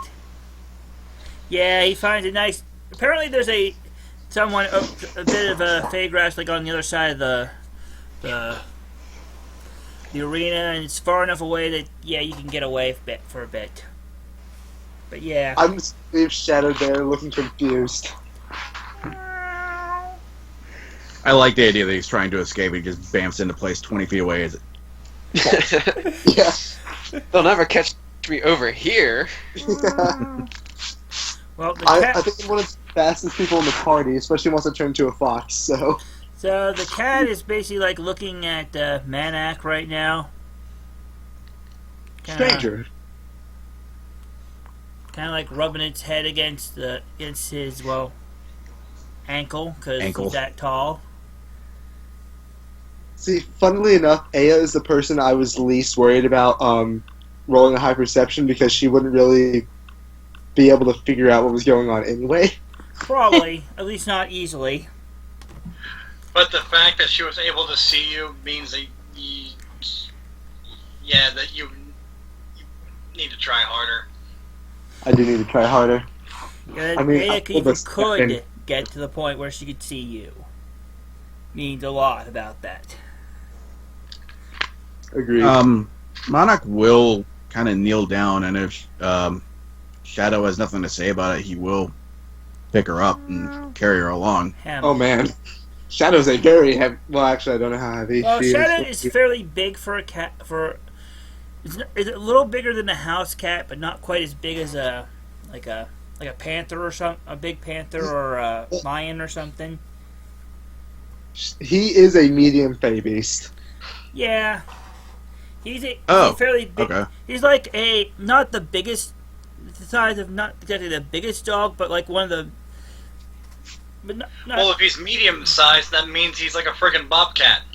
more or less, yeah. He's Oh, it's fairly a bobcat. big. That's still not that big to a Goliath. Yeah. No. Oh, if you're Goliath, it's no problem, even if he wasn't. Yeah, it shouldn't be much. Hand-sized. It's not really a problem for you. It's more like how do I pick this up without hurting it? More less than can I pick it up? He's probably only like 25, 30 pounds. Yeah, like I said, big for a cat, not so big for the biggest Cool. cat. So Yeah, you can pick him up pretty easily. He's fairly heavy for a cat too. But yeah, you can carry him around if you want. This picture, though, is just... Yeah, I found a picture of a kitten. It's awesome. Yeah, that's what threw me off at first. I thought you were Yeah, bringing a he's a- house he's cat a- onto the battlefield. No, he's a fake- it's a big fake. Basically, it's like the Feywild equivalent of a house cat, more or less, or a big one at least. Well, there's the displacer cat, too. Yeah, there's a displacer cat too, but still, I'm glad you didn't choose the displacer cat because there's not very good, cute pictures of displacer beasts. Tentacle cat. Beautiful. Yeah, tentacle cat. Actually, I was working on a mini to actually use as a medium-sized displacer beast. Since all of them, almost all but one of them are like large-sized ones, except the one that's huge. But yeah, I anyway, see. so yeah, Cefruz seems to be keeping a secret. What could it be? But yeah, guys can head back towards the, are headed back to the castle. Zeuel recalls that she was supposed to check in at the hospital wing before lunch sometime. Yeah, I think I'll go do that. Anybody want to go with her or check? Manak would have, but he needs to lie down. Yeah. I just happily waved us. Maybe you should go to the medical wing to go lay down. Yeah, they only have ones. They don't quite have big enough beds for Manak. They'd have to, roll two of them together, really. But yeah. So, who is going with Zeuel? I just wave as she steps off. I know before we take off for our break, Cedric he's frustrated with trying to get this grass to work, but no luck. He probably spends enough time into the next class coming up, like the next class the teacher's teaching. Yeah. What class is coming up, by the way? Break. Well, there's a break, then lunch, and then there's like the you didn't catch up on one of the exact schedule since you weren't there at breakfast to receive it. But there's like a couple of classes inside. Probably one of them is going to be history or religion or arcane or something like that. Or there's the ones that they actually do in classrooms and not outside or in the arena or anything. So three of Cefruz's least favorite classes. Well, two. There's going to be two classes, but you're not sure which ones are going to be the ones. You just know they're the indoor types. Well, Cefruz, since he missed part of the fight, will probably reluctantly go to class. But for the break, he'd probably be he'd probably try to figure out what Hope's doing, and if she's doing something, he'd probably just go out to like the forest or something for a little while. Alrighty. Well, the Manak's going back to lie down, and nobody seems to be going with Zeuel to have her someone to role play with. I'll probably Dweon is going to run up to her as she's walking across the field. He's out of breath. He's like, hang on there, Zeuel. I got kind of banged up in that last class. Maybe they can give me something to regain my hit points. Your what? Oh, regain my hit points. Whoa, breaking the fourth wall there, huh? Hey, Dweon. They'd give me something to regain my health. Okay, yeah, then we'll walk there together, I guess. Oh, all right. Just walk slow. I'm out of breath. Oh my god. Okay. So, you walk into the area, the hall that is outside the infirmary, and up to the door, which is open. Okay, I guess I'll walk in. And you hear coming from inside a voice you do not recognize. Talking with a voice you do recognize as the head nurse there. And the voice is saying, it's a obviously male voice saying, "Well, of course, if you all you have to ask all you have to do is ask, and I will be able to help you with anything, for I am so great at even just the simplest of healing. So just be known that all you have to do is contact Professor Wintertail, and I will help. I will fix everything, my lady." And you see so. And this voice is basically not quite yelling, but very loud compared to normal speech. This Professor Winter thing, we've never heard of this professor before? At this point, A is probably going to be like, well, I guess I'll head back to the castle just to get ready for the next class. Yeah, so Professor Winter, this person who calls himself Professor Wintertail, is talking with the head nurse in the area of the infirmary. Hey, what do you think, Zeuel? Is this like something to do with your assassin problem? I don't know, it might be. I mean, they just moved here. I mean, of course there's, teachers that need to be replaced, from what happened previously, but it's kind of coincidental how soon he came. Maybe we should, just listen a little longer and, be stealthy about it. Alright, stealth checks then. Alright, let's see. What is my stealth? I think I got fairly decent stealth. Good. What do I do? Let's see. Come on, big money. Oh yeah, I got 27. Alrighty, so you're pretty sure you're not being noticed by them, at least not by the fellow who calls himself Professor Wintertail, at the very least. So he continues on. So I see you're still using such old remedies. Sad. Well, anyways, just let me know if you need help in the modernizing and getting all the best things ready. Again, my lady, but I must depart. I have a class this afternoon, actually, my first class to prepare for. So you hear steps coming out of coming towards the open door. When suddenly, this guy just kind of, almost, just seems to. It's almost as though he wasn't walking, but just kind of almost floating, just barely above the ground. He's definitely solid though, so not a ghost or anything. He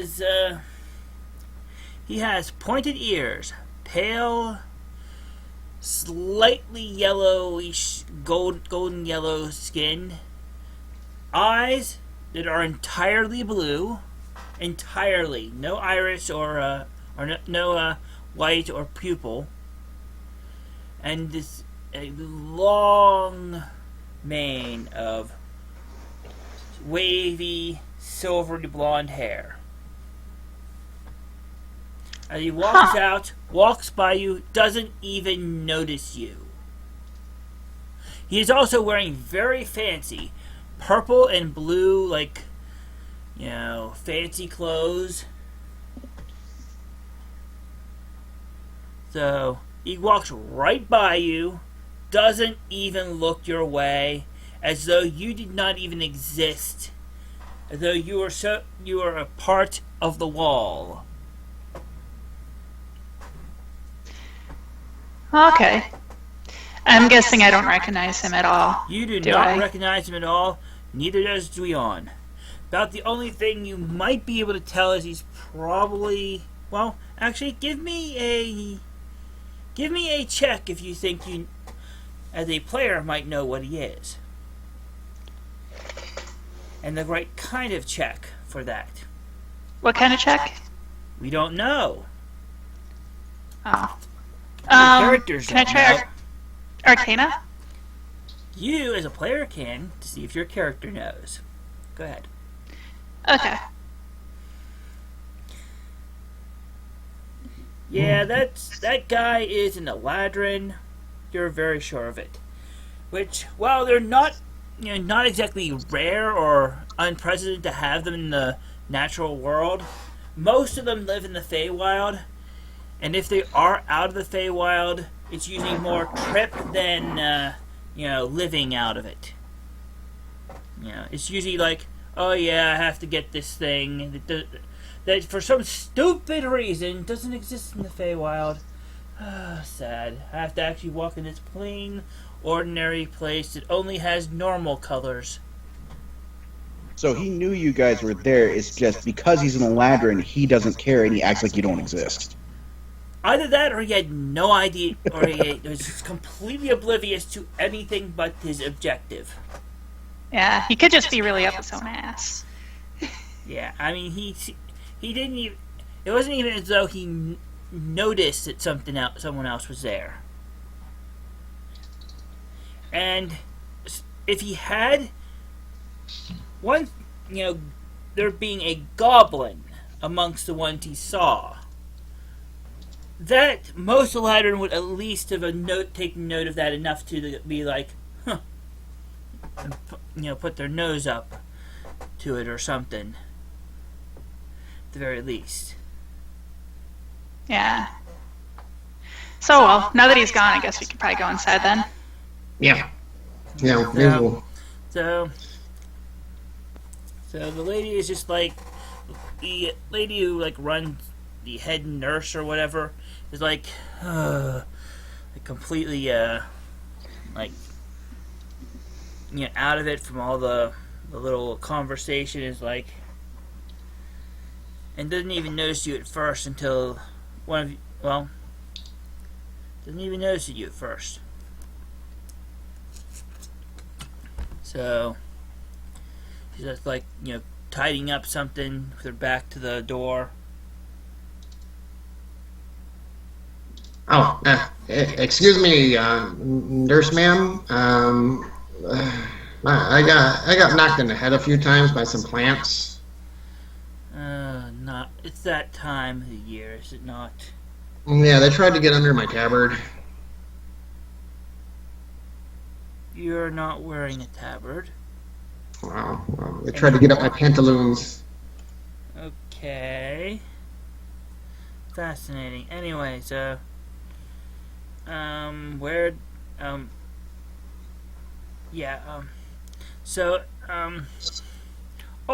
Miss Claire, you were supposed to come here for a checkup, were you not? Yep, that is correct. Alright, alright, well, let's see how the wounds look.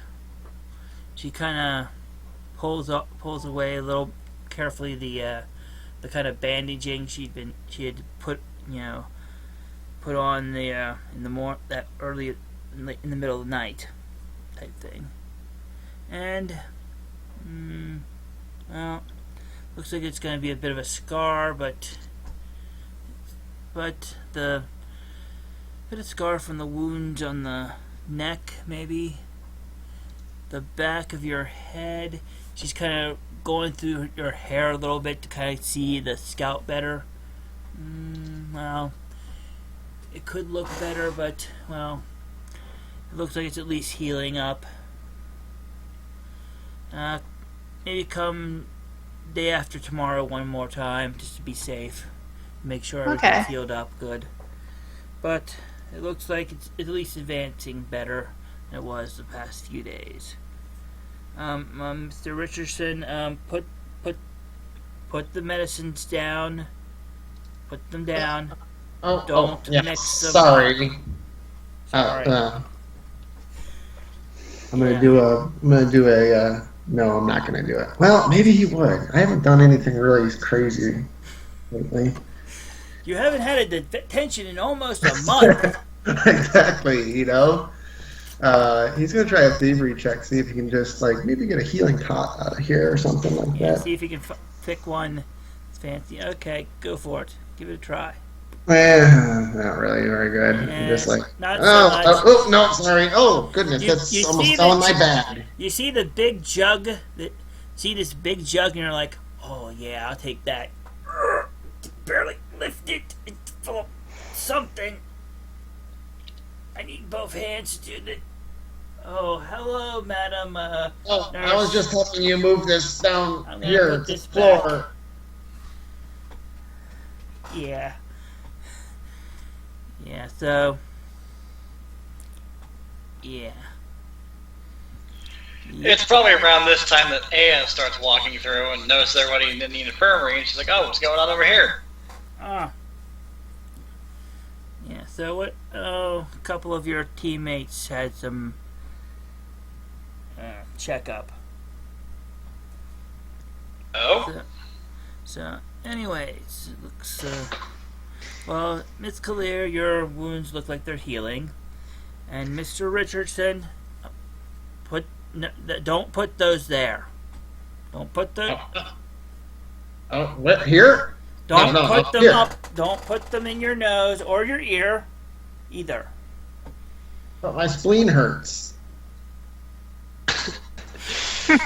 You beat me to the comment. Oh. We'll I guess it's good. There's no horrible long-term effects from the assassination attempt. I guess I could go ahead back to the dorm. Yeah. So. Oh yeah, did we ever learn anything about the assassination attempt? I was there, and I barely know crap about it because I got hit in the back of the head. Yeah. I suppose we'll just have to stay vigilant then. Yeah. So, has anyone seen any suspicious figures? Like, maybe... Cefruz is like, what? Oh yeah, I went back home for a little bit over vacation while waiting for the next semester, and some people decided they want to try to assassinate my family. You know, jealous peasants and all that. Jealous peasants. You know, those superstitious Goddamn dudes. plebs. So, do we have any leads? Like, any unfamiliar faces? I don't know. They probably, you know, are lazy, smell very bad, very poor. You know, rock around in earth tone colored tunics. I don't know. It's a good thing Cefruz isn't actually here to hear this because he would be looking at you very unimpressed. Well, we should remain vigilant. It's like, they probably must be sure that they didn't succeed, so they'll probably try to strike again. Yeah. You know, they're getting craftier all the time. Yes, those uneducated peasants are always getting more crafty. Boy, once we let them learn to read, that's when everything went to hell. Heck, they might even try something really crafty, like maybe try to occupy that vacant professor position. That's what I was thinking. They might be trying to get someone on the inside to come after me, make sure they... I mean, I don't know what happened to my family, but they could be trying to finish the job. it's a bunch of peasants in like one giant coat coming to apply for the new professor. Why am I thinking with your accent? You're saying pheasant, the bird, in a coat. You don't know what birds are thinking. I don't know if birds are thinking. Oh, they're thinking. It usually involves go. Freaking plebes. Ugh. So, anyways, yeah, it's getting really late. I can't think of anything else I really wanted to do yet. So let's. Except that we're all probably going to be sleeping with one eye open now. Cefruz barely sleeps at all, so this is good. Yep. Yeah, so we just got to watch out, and if we see any new teachers that we don't recognize, we should probably keep an eye on them. Yeah, didn't you? With one eye open. That's all of them from Manak. Gripping your pillow tight. We can always just get Puggy to sleep in front of the door. Yeah. Yeah, The problem yeah, with that is he tends to do stuff when he's unconscious that either will pound on the door or leave a mess in front of it. This is fine. Oh, you're just trying to get us all in the same room, aren't you? I see what your goal is. Also, Cefruz hasn't heard any of this because he's still walking around the school not with you. Yeah, I know Cedra's, he's still like, where did everybody go? I was gonna go loiter somewhere. I thought my friends were gonna come loiter with me. Alrighty. Manak's curled up next to Shadow snoring. Yeah, you just took my Shadow, cat. Shadow, yeah, I Shadow thought we is were all basically back to the sleep. door, but I guess not. Yeah, Shadow has somehow managed to get through your door, though nobody else has. Which is weird when you think about it, but you don't think about it much because you go to get some rest. Shadow dissipates and ends up reappearing next to me. Meow. Stop kidding. Shadow is not happy. With I being, will. What was do Fey Panthers eat? I would have figured this out by now. Fake kibble? Fey mice, Fey rats, sometimes Fey Fey squirrels, milk. Fey chipmunks. Fey cow This milk. beast. It's definitely fake cow milk. I need fake cow milk. Well, it's actually fluffy milk. Well, Marie milk. Either way, I feed him and soothe him Yeah. while He's not avoiding happy. He was just getting comfortable. Anyway, so I'm starting to get a little weary, so let's finish up here. Any last things we want to do before we finish up the recording, at least? As we relax back in the dorms, A is going to bust out the horn and continue practicing. And Manak is gonna be woken up by it, right? I don't know. Perception check. One last check tonight. Oh, great. roll a sound check.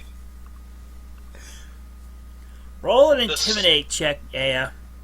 Because that's Oh, what no. it sounds like to you. To everybody else, at least. Intimidate. Yeah.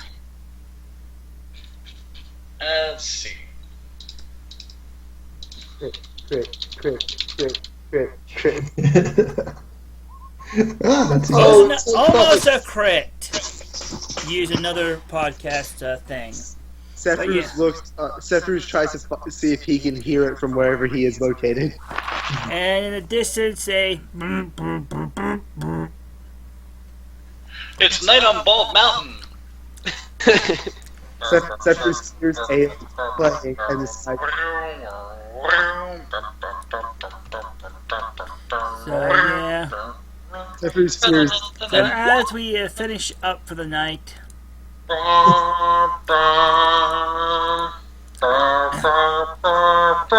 don't want a copyright infringement. We're still recording, so But Night on Bald Mountain is in the public domain. whatever. But still, we don't want to get somebody to think it isn't. All right, take care.